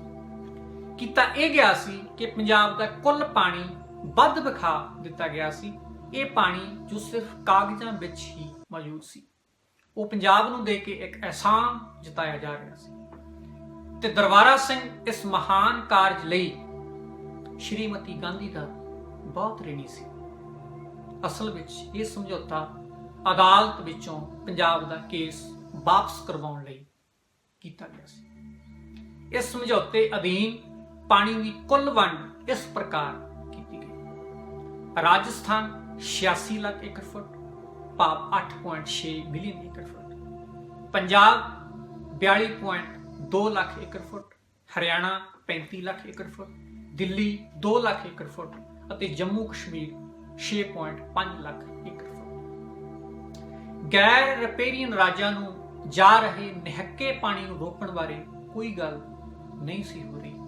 ਉਲਟਾ ਪੰਜਾਬ ਪੁਨਰਗਠਨ ਐਕਟ 1966 ਦੀਆਂ ਧਾਰਾਵਾਂ 78, 79 ਅਤੇ 80 ਰਾਹੀਂ ਪੰਜਾਬ ਨੂੰ ਦਰਿਆਈ ਪਾਣੀਆਂ ਤੋਂ ਪੱਕੇ ਤੌਰ ਤੇ ਲਾਂਭੇ ਕਰਨ ਦੇ ਹੱਲ ਲੱਭੇ ਜਾ ਰਹੇ ਸੀ। 1983 ਵਿੱਚ ਬਠਿੰਡਾ ਅਤੇ ਫਰੀਦਕੋਟ ਦੇ ਕੁਝ ਕਿਸਾਨਾਂ ਨੇ ਇਹਨਾਂ ਧਾਰਾਵਾਂ ਖਿਲਾਫ ਪੰਜਾਬ ਅਤੇ ਪੰਜਾਬ ਦਾ ਗੈਰ ਰਿਪੇਰੀਅਨ ਸੂਬਿਆਂ ਨੂੰ ਪਾਣੀ ਭੇਜਣ ਖਿਲਾਫ ਇੱਕ writ petition Punjab and Haryana high court ਵਿੱਚ ਦਾਖਲ ਕਰ ਦਿੱਤੀ ਸੀ। ਆਪਣੀ ਕਿਤਾਬ political economy of the Punjab and insider account ਵਿੱਚ ਲੇਖਕ ਪ੍ਰੀਤਮ ਸਿੰਘ ਨੇ ਬੜਾ ਦਿਲਚਸਪ ਖੁਲਾਸਾ ਕੀਤਾ ਹੈ। ਉਹ ਲਿਖਦੇ ਹਨ ਕਿ 25 ਨਵੰਬਰ 1983 ਨੂੰ ਇਸ ਪਟੀਸ਼ਨ ਨੂੰ ਜਸਟਿਸ ਐਸ ਸੰਧਾਵਾਲੀਆ ਨੇ ਸੁਣਵਾਈ ਲਈ ਸਵੀਕਾਰ ਕਰ ਲਿਆ। 25 ਨਵੰਬਰ ਸ਼ੁੱਕਰਵਾਰ ਜਾਨੀ ਹਫ਼ਤੇ ਦਾ ਆਖਰੀ ਵਰਕਿੰਗ ਡੇ ਸੀ। ਇਸ ਲਈ ਲਗਾਤਾਰ ਸੁਣਵਾਈ ਅਗਲੇ ਹਫ਼ਤੇ ਦੇ ਪਹਿਲੇ ਦਿਨ, ਭਾਵ ਸੋਮਵਾਰ 28 ਨਵੰਬਰ ਨੂੰ ਸ਼ੁਰੂ ਹੋਣੀ ਸੀ। ਪਰ ਇਸ ਦੌਰਾਨ ਦੋ ਦਿਲਚਸਪ ਘਟਨਾਵਾਂ ਵਾਪਰੀਆਂ। ਪਹਿਲੀ ਇਹ ਕਿ ਅਟਾਰਨੀ ਜਨਰਲ ਆਫ ਇੰਡੀਆ ਨੇ ਸੁਪਰੀਮ ਕੋਰਟ ਨੂੰ ਜ਼ੁਬਾਨੀ ਬੇਨਤੀ ਕੀਤੀ ਕਿ ਇਹ ਝਗੜਾ ਇੰਟਰਸਟੇਟ ਹੈ, ਇਸ ਕਰਕੇ ਇਸ ਕੇਸ ਦੀ ਫਾਈਲ ਨੂੰ ਹਾਈ ਕੋਰਟ ਤੋਂ ਸੁਪਰੀਮ ਕੋਰਟ ਤਬਦੀਲ ਕਰ ਲਿਆ ਜਾਵੇ। ਸੁਪਰੀਮ ਕੋਰਟ ਨੇ ਉਦੋਂ ਹੀ ਇਸ ਬੇਨਤੀ ਨੂੰ ਸਵੀਕਾਰ ਕਰ ਲਿਆ ਅਤੇ ਕੇਸ ਨੂੰ ਫੌਰੀ ਤੌਰ ਤੇ ਸੁਪਰੀਮ ਕੋਰਟ ਤਬਦੀਲ ਕਰਨ ਦੇ ਹੁਕਮ ਜਾਰੀ ਕਰ ਦਿੱਤੇ ਅਤੇ ਅੱਜ ਤੱਕ 1983 ਤੋਂ ਅੱਜ ਤੱਕ ਇਸ ਦੀ ਇੱਕ ਵੀ ਸੁਣਵਾਈ ਨਹੀਂ ਕੀਤੀ। ਦੂਜੀ ਘਟਨਾ ਇਹ ਵਾਪਰੀ ਕਿ ਜਸਟਿਸ ਐਸ ਸੰਧਾਵਾਲੀਆ ਨੂੰ ਵੀ ਪਟਨਾ ਹਾਈ ਕੋਰਟ ਬਿਹਾਰ ਵਿੱਚ ਤਬਦੀਲ ਕਰਨ ਦੇ ਫੌਰੀ ਹੁਕਮ। Punjab and Haryana high court ਦਾ ਰਿਕਾਰਡ ਵੀ ਇਸ ਗੱਲ ਦੀ ਪੁਸ਼ਟੀ ਕਰਦਾ ਹੈ। ਇਹਦੇ ਵਿੱਚ ਲਿਖਿਆ ਹੋਇਆ ਹੈ ਕਿ ਜਸਟਿਸ ਐਸ ਸੰਧਾਵਾਲੀਆ ਇੱਥੇ 21 ਜੁਲਾਈ 1978 ਤੋਂ 28 ਨਵੰਬਰ 1983 ਤੱਕ ਤੈਨਾਤ ਰਹੇ ਸਨ। ਹਾਲਾਂਕਿ ਸੰਵਿਧਾਨਿਕ ਤੌਰ ਤੇ ਸੁਪਰੀਮ ਕੋਰਟ ਅਜਿਹਾ ਨਹੀਂ ਸੀ ਕਰ ਸਕਦੀ। ਇਸ ਦੇ ਦੋ ਕਾਰਨ ਵੀ ਸਨ। ਇੱਕ ਤਾਂ ਇਹ ਮਸਲਾ ਇੰਟਰਸਟੇਟ ਨਹੀਂ ਸੀ, ਦੂਜਾ ਇਹ ਮਾਮਲਾ ਕਿਸੇ ਵੀ ਹੋਰ ਅਦਾਲਤ ਵਿੱਚ ਨਹੀਂ ਸੀ ਚੱਲ ਰਿਹਾ। ਸੁਪਰੀਮ ਕੋਰਟ ਇੱਕ ਹਾਲਤ ਵਿੱਚ ਹੀ ਅਜਿਹਾ ਕਰ ਸਕਦੀ ਹੈ ਜੇ ਮਾਮਲਾ ਇੱਕ ਤੋਂ ਵੱਧ ਅਦਾਲਤਾਂ ਵਿੱਚ ਹੋਵੇ ਤੇ ਆਪਾ ਵਿਰੋਧੀ ਫੈਸਲੇ ਆ ਜਾਣ ਦੀ ਉਮੀਦ ਹੋਵੇ। ਕੇਂਦਰ ਸਰਕਾਰ ਸਮੇਂ-ਸਮੇਂ SYL ਨੂੰ ਬਣਾਉਣ ਦੇ ਅਲਟੀਮੇਟਮ ਦੇ ਰਹੀ ਸੀ। ਦਸੰਬਰ 1981 ਦੇ ਸਮਝੌਤੇ ਦੇ ਆਧਾਰ ਤੇ ਦਸੰਬਰ 1983 ਤੱਕ ਨਹਿਰ ਬਣਾਉਣ ਦੇ ਹੁਕਮ ਕੀਤੇ ਗਏ। ਕੁੱਲ ਲਾਗਤ ਖਰਚਾ 204 ਕਰੋੜ 30 ਲੱਖ ਰੁਪਏ ਮਿਥਿਆ ਗਿਆ। ਉਦੋਂ ਧਰਮ ਯੁੱਧ ਮੋਰਚਾ ਪੂਰੇ ਜੋਬਨ ਤੇ ਸੀ। ਉਦੋਂ ਵੀ ਮੰਗਾਂ ਮੰਨਣ ਦੀ ਥਾਂ SYL ਨਹਿਰ ਬਣਾਉਣ ਦੇ ਹੁਕਮ ਹੁੰਦੇ ਰਹੇ ਸਨ। 1984 ਦੇ ਸ਼ੁਰੂ ਵਿੱਚ ਇਹ ਮਿਆਦ ਵਧਾ ਕੇ ਦਸੰਬਰ 1986 ਕਰ ਦਿੱਤੀ ਗਈ ਸੀ। ਦੂਜੇ ਪਾਸੇ ਪਾਣੀਆਂ ਦੇ ਜਾਏ ਪੰਜਾਬ ਦੇ ਪਾਣੀਆਂ ਸਮੇਤ ਹੋਰਨਾਂ ਹੱਕਾਂ ਦੀ ਰਾਖੀ ਲਈ ਜਾਨ ਤਲੀ ਤੇ ਰੱਖ ਚੁੱਕੇ ਸਨ। ਲੀਡਰਸ਼ਿਪ ਅੰਦਰੋਂ ਇਮਾਨਦਾਰ ਨਹੀਂ ਸੀ। ਸੰਤ ਜਰਨੈਲ ਸਿੰਘ ਖਾਲਸਾ ਪਿੰਡਰਾਂਵਾਲਿਆਂ ਸਮੇਤ ਸੈਂਕੜੇ ਸਿੰਘ ਸ਼ਹਾਦਤਾਂ ਦਾ ਜਾਮ ਪੀ ਗਏ। ਦਰਬਾਰ ਸਾਹਿਬ ਤੇ ਹਮਲਾ ਇਤਿਹਾਸ ਤੋਂ ਵੱਡੀ ਘਟਨਾ ਸੀ। ਉੱਪਰੋਂ ਦਿੱਲੀ ਦਾ ਸਿੱਖ ਕਤਲੇਆਮ ਸਥਿਤੀ ਪਹਿਲਾਂ ਨਾਲੋਂ ਵੀ ਖਰਾਬ ਹੋ ਗਈ ਸੀ, ਪਰ ਕਾਲੀ ਲੀਡਰਸ਼ਿਪ ਸਮਝੌਤੇ ਲਈ ਤਰਲੋ ਮੱਛੀ ਹੋ ਰਹੀ ਸੀ। 24 ਜੁਲਾਈ 1985 ਨੂੰ ਇੱਕ ਹੋਰ ਸਮਝੌਤਾ ਕੀਤਾ ਗਿਆ। ਇਸ ਸਮਝੌਤੇ ਨੂੰ ਰਾਜੀਵ ਲੌਂਗੋਵਾਲ ਸਮਝੌਤੇ ਦਾ ਨਾਮ ਦਿੱਤਾ ਗਿਆ। ਇਹ ਸਮਝੌਤਾ ਪੰਜਾਬ ਨਾਲ ਇੱਕ ਹੋਰ ਵੱਡਾ ਧੋਖਾ ਸੀ। ਸਮਝੌਤੇ ਦੀ 9ਵੀਂ ਮੱਦ ਜੋ ਪਾਣੀ ਨਾਲ ਸੰਬੰਧਿਤ ਸੀ, ਇਸ ਵਿੱਚ ਲਿਖਿਆ ਹੋਇਆ ਸੀ ਕਿ 1 ਜੁਲਾਈ 1985 ਤੱਕ ਜਿੰਨਾ ਪਾਣੀ ਪੰਜਾਬ, ਰਾਜਸਥਾਨ ਤੇ ਹਰਿਆਣਾ ਦੇ ਕਿਸਾਨ ਵਰਤਦੇ ਆ ਰਹੇ ਹਨ, ਉਹ ਬਿਨਾਂ ਕਿਸੇ ਬਦਲਾਅ ਦੇ ਵਰਤਦੇ ਰਹਿਣਗੇ। ਪੰਜਾਬ ਅਤੇ ਹਰਿਆਣਾ ਦਰਮਿਆਨ ਪਾਣੀ ਦਾ ਰੇੜਕਾ ਖਤਮ ਕਰਨ ਲਈ ਇੱਕ ਟ੍ਰਿਬਿਊਨਲ ਬਣਾਇਆ ਜਾਵੇਗਾ। ਇਸ ਦੇ ਰਾਹ ਵਿੱਚ ਆਉਂਦੀਆਂ ਸਾਰੀਆਂ ਵਿਧਾਨਿਕ ਅੜਚਨਾਂ ਦੂਰ ਕਰ ਲਈਆਂ ਜਾਣਗੀਆਂ ਅਤੇ 6 ਮਹੀਨਿਆਂ ਦੇ ਅੰਦਰ ਇਹ ਟ੍ਰਿਬਿਊਨਲ ਆਪਣੀ ਰਿਪੋਰਟ ਵੀ ਦੇਵੇਗਾ। ਇਹਦਾ ਮੋਟਾ ਜਿਹਾ ਭਾਵ ਇਹ ਸੀ ਕਿ ਸੰਵਿਧਾਨਕ ਤੌਰ ਤੇ ਜੋ ਬਾਲਕੀ ਪੰਜਾਬ ਦੀ ਬਣਦੀ ਸੀ, ਉਹ ਖਤਮ ਕੀਤੀ ਜਾਣੀ ਸੀ। ਤੀਜੀ ਮੱਦ ਇਹ ਸੀ ਕਿ 15 ਅਗਸਤ 1986 ਤੱਕ ਸਤਲੁਜ ਜਮਨਾ ਲਿੰਕ ਨਹਿਰ ਮੁਕੰਮਲ ਕਰ ਲਈ ਜਾਵੇਗੀ। ਛੇਤੀ ਹੀ ਖਾੜਕੂ ਨੌਜਵਾਨਾਂ ਨੇ ਹਰਚੰਦ ਸਿੰਘ ਲੌਂਗੋਵਾਲ ਦਾ ਪੰਜਾਬ ਦੇ ਸ਼ੇਰਪੁਰ ਵਿਖੇ ਗੋਲੀਆਂ ਮਾਰ ਕੇ ਕਤਲ ਕਰ ਦਿੱਤਾ। ਗੋਲੀਆਂ ਮਾਰ ਕੇ ਕਤਲ ਕਰਨ ਤੋਂ ਬਾਅਦ ਇਹ ਇੱਕ ਸਮੂਹਿਕ ਆਵਾਜ਼ ਸੀ ਪੰਜਾਬ ਦੀ ਕਿ ਪੰਜਾਬ ਨੂੰ ਇਹ ਸਮਝੌਤਾ ਪ੍ਰਵਾਨ ਨਹੀਂ ਹੈ। ਰਾਜੀਵ ਲੌਂਗੋਵਾਲ ਸਮਝੌਤੇ ਦੀ ਟ੍ਰਿਬਿਊਨਲ ਬਣਾਉਣ ਵਾਲੀ ਮੱਦ ਤੇ ਕੇਂਦਰ ਸਰਕਾਰ ਨੇ ਫੌਰੀ ਅਮਲ ਕੀਤਾ। ਸੰਵਿਧਾਨਕ ਤੌਰ ਤੇ ਟ੍ਰਿਬਿਊਨਲ ਬਣ ਨਹੀਂ ਸੀ ਸਕਦਾ ਕਿਉਂਕਿ ਪੰਜਾਬ ਦੇ ਪਾਣੀ ਰਾਜਸਥਾਨ, ਹਰਿਆਣਾ ਤੇ ਦਿੱਲੀ ਨਾਲ ਇੰਟਰਸਟੇਟ ਨਹੀਂ ਹਨ, ਪਰ ਕਿਉਂਕਿ ਹਰਚੰਦ ਸਿੰਘ ਲੌਂਗੋਵਾਲ ਨੇ ਇਹ ਗੱਲ ਮੰਨ ਲਈ ਸੀ, ਇਸ ਲਈ ਟ੍ਰਿਬਿਊਨਲ ਬਣਾਇਆ ਗਿਆ। ਇਸ ਟ੍ਰਿਬਿਊਨਲ ਨੂੰ ਬਣਾਉਣ ਲਈ 24 ਜਨਵਰੀ 1986 ਨੂੰ ਪ੍ਰੈਜ਼ੀਡੈਂਸ਼ੀਅਲ ਆਰਡੀਨੈਂਸ ਜਾਰੀ ਹੋਇਆ। ਪਹਿਲਾਂ ਇਹ ਇੱਕ ਮੈਂਬਰੀ ਟ੍ਰਿਬਿਊਨਲ ਹੀ ਸੀ। ਬਾਅਦ ਵਿੱਚ 2 ਅਪ੍ਰੈਲ 1986 ਨੂੰ ਸੋਧ ਕੀਤੀ ਗਈ। ਭਾਰਤ ਸਰਕਾਰ ਨੇ ਟ੍ਰਿਬਿਊਨਲ ਦਾ ਨਾਮ ਰਾਵੀ ਬਿਆਸ ਟ੍ਰਿਬਿਊਨਲ ਰੱਖਿਆ, ਪਰ ਬਾਅਦ ਵਿੱਚ ਇਹ ਇਰਾਡੀ ਟ੍ਰਿਬਿਊਨਲ ਦੇ ਨਾਮ ਨਾਲ ਜ਼ਿਆਦਾ ਪ੍ਰਸਿੱਧ ਹੋਇਆ। ਇਸ ਟ੍ਰਿਬਿਊਨਲ ਦੇ ਮੁਖੀ ਸੁਪਰੀਮ ਕੋਰਟ ਦੇ ਜੱਜ ਜਸਟਿਸ B. ਬਾਲਾਕ੍ਰਿਸ਼ਨ ਇਰਾਡੀ ਸਨ। ਉਹਨਾਂ ਦੇ ਨਾਲ 2 ਹੋਰ ਜੱਜ ਵੀ ਨਿਯੁਕਤ ਕੀਤੇ ਗਏ ਸਨ, ਜਿਨ੍ਹਾਂ ਵਿੱਚ ਗੁਜਰਾਤ ਹਾਈ ਕੋਰਟ ਦੇ ਜਸਟਿਸ A.M. ਦੀ ਅਤੇ ਕੇਰਲਾ ਹਾਈ ਕੋਰਟ ਦੇ ਜਸਟਿਸ P.C. ਬਾਲਾਕ੍ਰਿਸ਼ਨਨ ਮੈਨਨ ਸ਼ਾਮਲ ਸਨ। ਇਰਾਡੀ ਟ੍ਰਿਬਿਊਨਲ ਨੇ ਪੰਜਾਬ ਦੇ ਪਾਣੀ ਨੂੰ ਬਹੁਤ ਵਧਾ ਚੜਾ ਕੇ ਪੇਸ਼ ਕੀਤਾ ਸੀ। ਉਹਨਾਂ ਪੰਜਾਬ ਦਾ ਪਾਣੀ 17.17 ਮਿਲੀਅਨ ਏਕੜ ਫੁੱਟ ਦੱਸਿਆ ਸੀ, ਜਦਕਿ ਅਸਲ ਵਿੱਚ ਇਹ ਪਾਣੀ 14.52 ਮਿਲੀਅਨ ਏਕੜ ਫੁੱਟ ਹੀ ਸੀ। ਇਰਾਡੀ ਟ੍ਰਿਬਿਊਨਲ ਨੇ ਆਪਣੀ ਰਿਪੋਰਟ 30 ਜਨਵਰੀ 1987 ਨੂੰ ਤਿਆਰ ਕੀਤੀ ਅਤੇ 20 ਮਈ ਨੂੰ ਇਹ ਰਿਪੋਰਟ ਸੰਬੰਧਿਤ ਰਾਜਾਂ ਪੰਜਾਬ, ਹਰਿਆਣਾ ਅਤੇ ਰਾਜਸਥਾਨ ਸਰਕਾਰਾਂ ਨੂੰ ਭੇਜ ਦਿੱਤੀ ਗਈ। ਟ੍ਰਿਬਿਊਨਲ ਨੇ ਹਰਿਆਣਾ ਦਾ ਹਿੱਸਾ 3.5 ਮਿਲੀਅਨ ਏਕੜ ਫੁੱਟ ਤੋਂ ਵਧਾ ਕੇ 3.83 ਕਰਨ ਅਤੇ ਪੰਜਾਬ ਦਾ ਹਿੱਸਾ 4.22 ਮਿਲੀਅਨ ਏਕੜ ਫੁੱਟ ਤੋਂ ਵਧਾ ਕੇ 5 ਮਿਲੀਅਨ ਏਕੜ ਫੁੱਟ ਕਰਨ ਦੀ ਸਿਫਾਰਿਸ਼ ਕੀਤੀ ਸੀ, ਪਰ ਅਸਲ ਵਿੱਚ ਧਰਾਤਲ ਤੇ ਇੰਨਾ ਵੰਡਣਯੋਗ ਪਾਣੀ ਮੌਜੂਦ ਨਹੀਂ ਸੀ।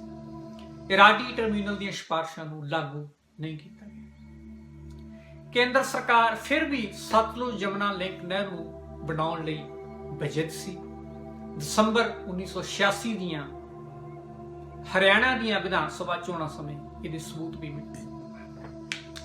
ਤਤਕਾਲੀ ਪ੍ਰਧਾਨ ਮੰਤਰੀ ਰਾਜੀਵ ਗਾਂਧੀ ਨੇ ਐਲਾਨ ਕੀਤਾ ਕਿ ਦਸੰਬਰ 1987 ਤੱਕ ਸਤਲੁਜ ਜਮਨਾ ਲਿੰਕ ਨਹਿਰ ਮੁਕੰਮਲ ਕਰ ਲਈ ਜਾਵੇਗੀ।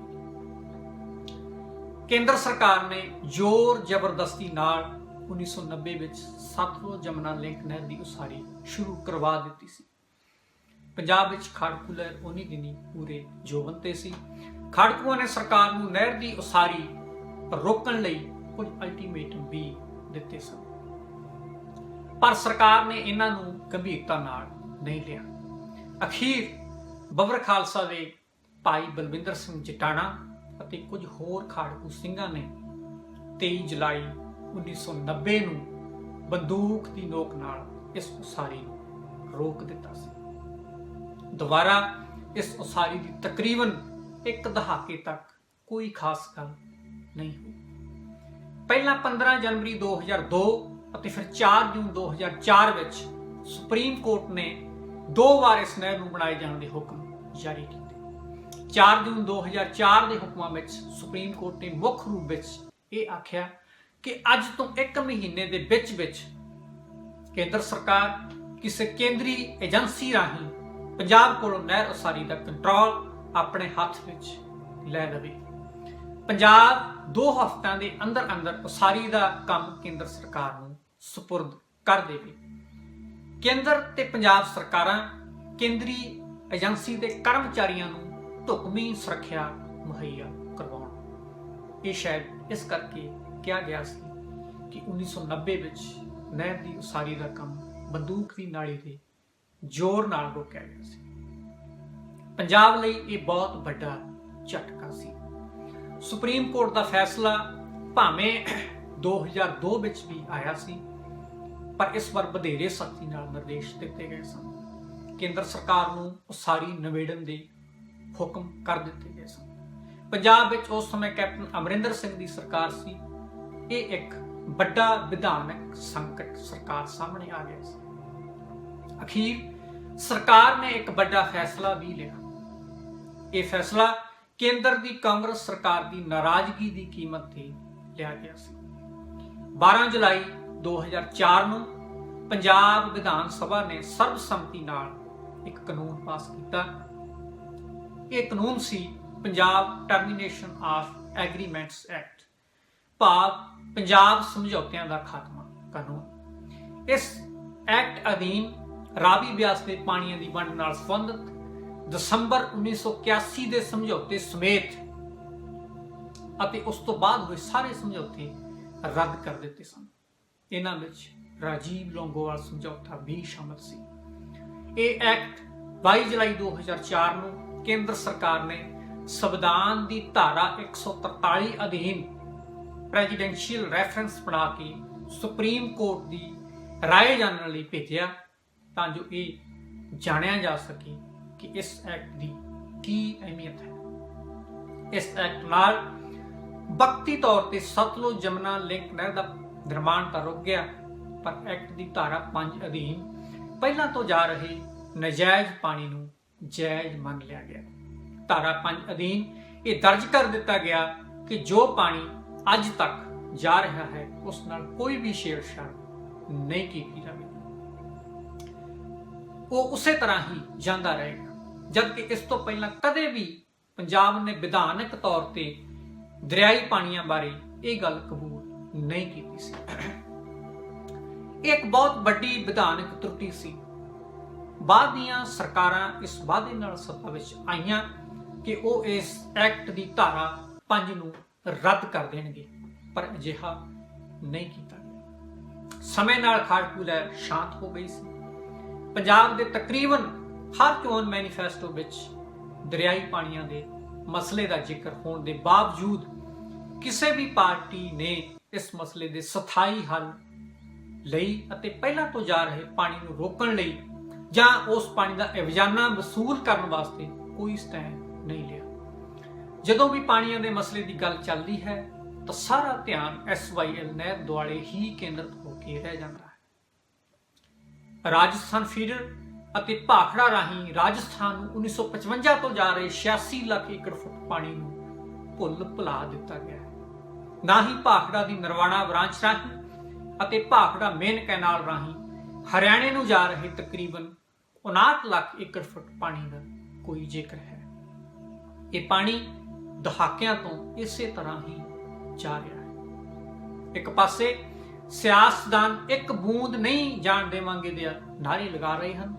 ਇਹ ਨਾਰੇ ਇਸੇ ਤਰ੍ਹਾਂ ਦਹਾਕਿਆਂ ਤੋਂ ਲੱਗ ਰਹੇ ਹਨ। ਪੰਜਾਬ ਦਾ ਤਕਰੀਬਨ ਅੱਧਾ ਪਾਣੀ 150 ਲੱਖ ਏਕੜ ਫੁੱਟ ਦੇ ਕਰੀਬ ਇਸੇ ਤਰ੍ਹਾਂ ਦਹਾਕਿਆਂ ਤੋਂ ਜਾ ਰਿਹਾ ਹੈ। ਜਾਨ ਵਾਰ ਦਿਆਂਗੇ ਪਰ ਬੂੰਦ ਨਹੀਂ ਦੇਵਾਂਗੇ ਦੇ ਰੌਲੇ ਰੱਪੇ ਵਿੱਚ ਮੈਨੂੰ ਇਸ ਬਾਰੇ ਬੜੀ ਦਿਲਚਸਪ ਗੱਲ ਪਤਾ ਲੱਗੀ।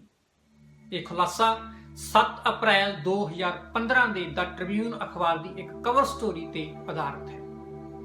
ਇਸ ਵਿੱਚ ਇਹ ਦਾਅਵਾ ਕੀਤਾ ਗਿਆ ਕਿ ਭਾਖੜਾ ਮੇਨ ਕੈਨਾਲ ਰਾਹੀਂ ਪਾਣੀ ਲੈਂਦੀ ਬਰਵਾਲਾ ਲਿੰਕ ਕੈਨਾਲ, ਜੋ ਹੁਣ ਤਕਰੀਬਨ 1000 ਕਿਊਸੈਕ ਫੁੱਟ ਪਾਣੀ ਲੈਂਦੀ ਹੈ, ਉਸ ਵਿੱਚ 1450 ਕਿਊਸੈਕ ਪਾਣੀ ਦੇਣਾ ਸ਼ੁਰੂ ਕੀਤਾ ਜਾਵੇਗਾ। ਇਹ ਦਾਅਵਾ ਕੀਤਾ ਗਿਆ ਹੈ ਕਿ ਪੰਜਾਬ ਸਿੰਚਾਈ ਵਿਭਾਗ ਖਨੌਰੀ ਤੇ ਸੰਗਰੂਰ ਦੇ ਕੋਲ ਤਕਰੀਬਨ 7 ਕਿਲੋਮੀਟਰ ਤੱਕ ਭਾਖੜਾ ਦੇ ਕੰਢਿਆਂ ਨੂੰ 1.5 ਫੁੱਟ ਹੋਰ ਉੱਚਾ ਕਰ ਰਿਹਾ ਹੈ ਤਾਂ ਜੋ ਇਹ ਪਾਣੀ ਇਸ ਵਿੱਚ ਸਮਾ ਸਕੇ। ਇਸ ਕੰਮ ਲਈ ਹਰਿਆਣਾ ਸਰਕਾਰ ਵੱਲੋਂ 3 ਕਰੋੜ 70 ਲੱਖ ਰੁਪਈਆ ਦਿੱਤੇ ਜਾਣ ਦੀ ਗੱਲ ਵੀ ਕਹੀ ਗਈ ਹੈ। 450 ਕਿਊਸੈਕ ਵੱਧ ਪਾਣੀ ਦੇਣ ਦੀ ਤਾਰੀਖ 1 ਮਈ ਦੱਸੀ ਗਈ ਹੈ। ਇਹ ਅਖਬਾਰ ਦਾ ਦਾਅਵਾ ਹੈ। ਕਈ ਕੋਸ਼ਿਸ਼ਾਂ ਦੇ ਬਾਵਜੂਦ ਵੀ ਇਸ ਗੱਲ ਦੀ ਪੁਸ਼ਟੀ ਨਹੀਂ ਹੋ ਸਕੀ। ਸਤਲੁਜ ਜਮਨਾ ਲਿੰਕ ਨਹਿਰ ਦਾ ਮਸਲਾ ਅਜੇ ਸੁਲਝਿਆ ਨਹੀਂ ਸੀ ਕਿ ਹਰਿਆਣਾ ਸਰਕਾਰ ਨੇ 2005 ਵਿੱਚ ਹਾਂਸੀ ਬੁਟਾਣਾ ਨਾਮ ਦੀ ਇੱਕ ਨਵੀਂ ਨਹਿਰ ਰਾਹੀਂ ਇੱਕ ਹੋਰ ਰੇੜਕਾ ਖੜਾ ਕਰ ਲਿਆ। ਭਾਖੜਾ ਨਹਿਰ ਵਿੱਚੋਂ ਸਮਾਣੇ ਨੇੜਿਓਂ ਕੱਢੀ ਜਾ ਰਹੀ ਇਸ ਨਹਿਰ ਨੂੰ ਤਤਕਾਲੀ ਹਰਿਆਣਵੀ ਮੁੱਖ ਮੰਤਰੀ ਭੁਪਿੰਦਰ ਸਿੰਘ ਹੁੱਡਾ ਨੇ ਹਰਿਆਣਾ ਰਾਜ ਦੀ ਜੀਵਨ ਰੇਖਾ ਦੱਸਿਆ ਸੀ। ਇਹ ਨਹਿਰ ਜਿੱਥੇ ਗੈਰ ਕਾਨੂੰਨੀ ਤਰੀਕੇ ਨਾਲ ਕੱਢੀ ਜਾ ਰਹੀ ਹੈ, ਉੱਥੇ ਗੈਰ ਕੁਦਰਤੀ ਵੀ ਹੈ। ਨਹਿਰ ਦਾ ਵਹਾਅ ਕੁਦਰਤੀ ਵਹਾਅ ਦੇ ਬਿਲਕੁਲ ਉਲਟ ਹੈ। ਇਸ ਨਹਿਰ ਦੇ ਨਾਲ ਹਰਿਆਣਾ ਵੱਲੋਂ ਇੱਕ ਕੰਧ ਵੀ ਉਸਾਰੀ ਜਾ ਰਹੀ ਹੈ। ਇਸ ਕਾਰਨ ਸਮਾਣੇ ਨੇੜਲੇ ਇਲਾਕੇ ਦੇ ਕਰੀਬ 70 ਪਿੰਡਾਂ ਦੀ ਸੁਰੱਖਿਆ ਨੂੰ ਭਾਰੀ ਖਤਰਾ ਪੈਦਾ ਹੋ ਗਿਆ ਹੈ। ਇਹਨਾਂ ਪਿੰਡਾਂ ਦੇ ਹੜ੍ਹਾਂ ਦੇ ਪਾਣੀ ਵਿੱਚ ਡੁੱਬ ਜਾਣ ਦਾ ਖਤਰਾ ਪ੍ਰਗਟਾਇਆ ਜਾ ਰਿਹਾ ਹੈ। 109 ਕਿਲੋਮੀਟਰ ਲੰਬੀ ਅਤੇ 392 ਕਰੋੜ ਦੀ ਲਾਗਤ ਨਾਲ ਬਣ ਰਹੀ ਇਹ ਨਹਿਰ ਬਿਲਕੁਲ ਗੈਰ ਕਾਨੂੰਨੀ ਤਰੀਕੇ ਨਾਲ ਬਣਾਈ ਜਾ ਰਹੀ ਹੈ। ਇਸ ਨਹਿਰ ਦੀ ਉਸਾਰੀ ਲਗਭਗ ਮੁਕੰਮਲ ਕਰ ਲਈ ਗਈ ਹੈ। ਇਸ ਨਹਿਰ ਵਿੱਚ 16 ਲੱਖ ਏਕੜ ਫੁੱਟ ਪਾਣੀ ਹਰਿਆਣੇ ਨੂੰ ਲਿਜਾਇਆ ਜਾ ਸਕਦਾ ਹੈ। ਕੇਂਦਰੀ ਜਲ ਕਮਿਸ਼ਨ ਨੇ ਪੱਖਪਾਤੀ ਰਵੱਈਆ ਅਪਣਾਉਂਦਿਆਂ ਇਸ ਨਹਿਰ ਦੀ ਉਸਾਰੀ ਲਈ ਹਰਿਆਣਾ ਸਰਕਾਰ ਦਾ ਪੱਖ ਲਿਆ ਹੈ। ਇਸ ਨਹਿਰ ਦੇ ਨਾਲ ਜੋ ਕੰਧ ਉਸਾਰੀ ਜਾ ਰਹੀ ਹੈ, ਉਹ ਘੱਗਰ ਦਰਿਆ ਦੇ ਬਰਸਾਤੀ ਪਾਣੀ ਦੇ ਨਿਕਾਸ ਵਿੱਚ ਇੱਕ ਵੱਡੀ ਰੁਕਾਵਟ ਹੈ।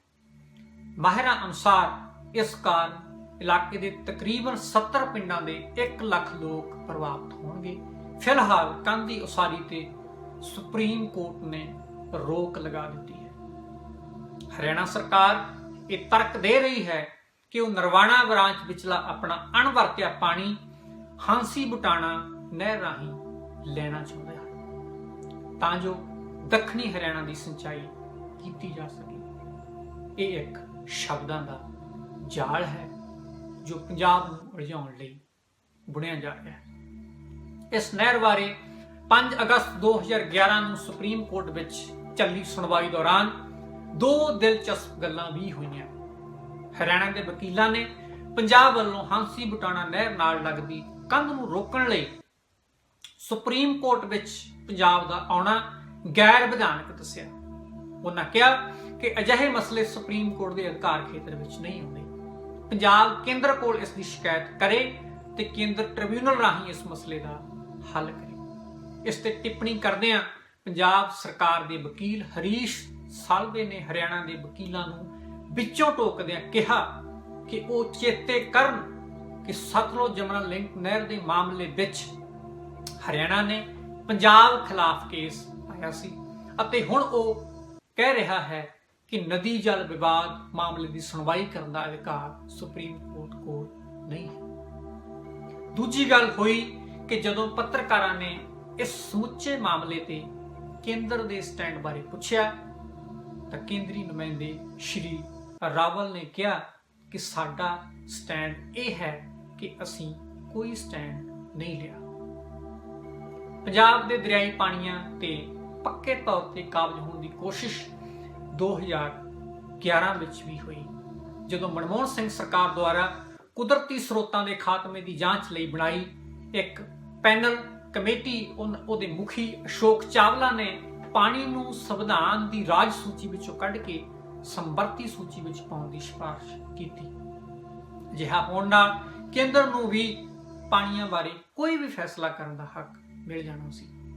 ਪੰਜਾਬ ਸਰਕਾਰ ਨੇ ਅਜਿਹੀ ਸਿਫਾਰਿਸ਼ ਦਾ ਕੋਈ ਵੀ ਵਿਰੋਧ ਨਹੀਂ ਕੀਤਾ। ਪੰਜਾਬ ਸਰਕਾਰ ਨੇ ਦਹਾਕਿਆਂ ਪਹਿਲਾਂ ਦਸ਼ਮੇਸ਼ ਨਹਿਰ ਬਣਾਉਣ ਦਾ ਐਲਾਨ ਵੀ ਕੀਤਾ ਸੀ। ਇਸ ਨਹਿਰ ਰਾਹੀਂ ਰੋਪੜ, ਮੋਹਾਲੀ, ਫਤਿਹਗੜ੍ਹ ਸਾਹਿਬ ਤੇ ਪਟਿਆਲਾ ਇਲਾਕੇ ਦੇ ਕਿਸਾਨਾਂ ਨੂੰ ਸਿੰਚਾਈ ਲਈ ਪਾਣੀ ਪਹੁੰਚਾਇਆ ਜਾਣਾ ਸੀ।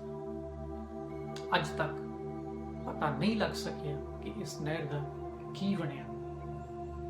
ਜੇ ਪੰਜਾਬ ਦੀਆਂ ਸਰਕਾਰਾਂ ਪੰਜਾਬ ਦੇ ਲੋਕਾਂ ਪ੍ਰਤੀ ਸੁਹਿਰਦ ਹੁੰਦੀਆਂ ਤਾਂ ਹੁਣ ਤੱਕ ਟਿਊਬਵੈੱਲਾਂ ਤੋਂ ਕਿਸਾਨ ਦੀ ਨਿਰਭਰਤਾ ਖਤਮ ਕਰ ਦਿੰਦੀਆਂ।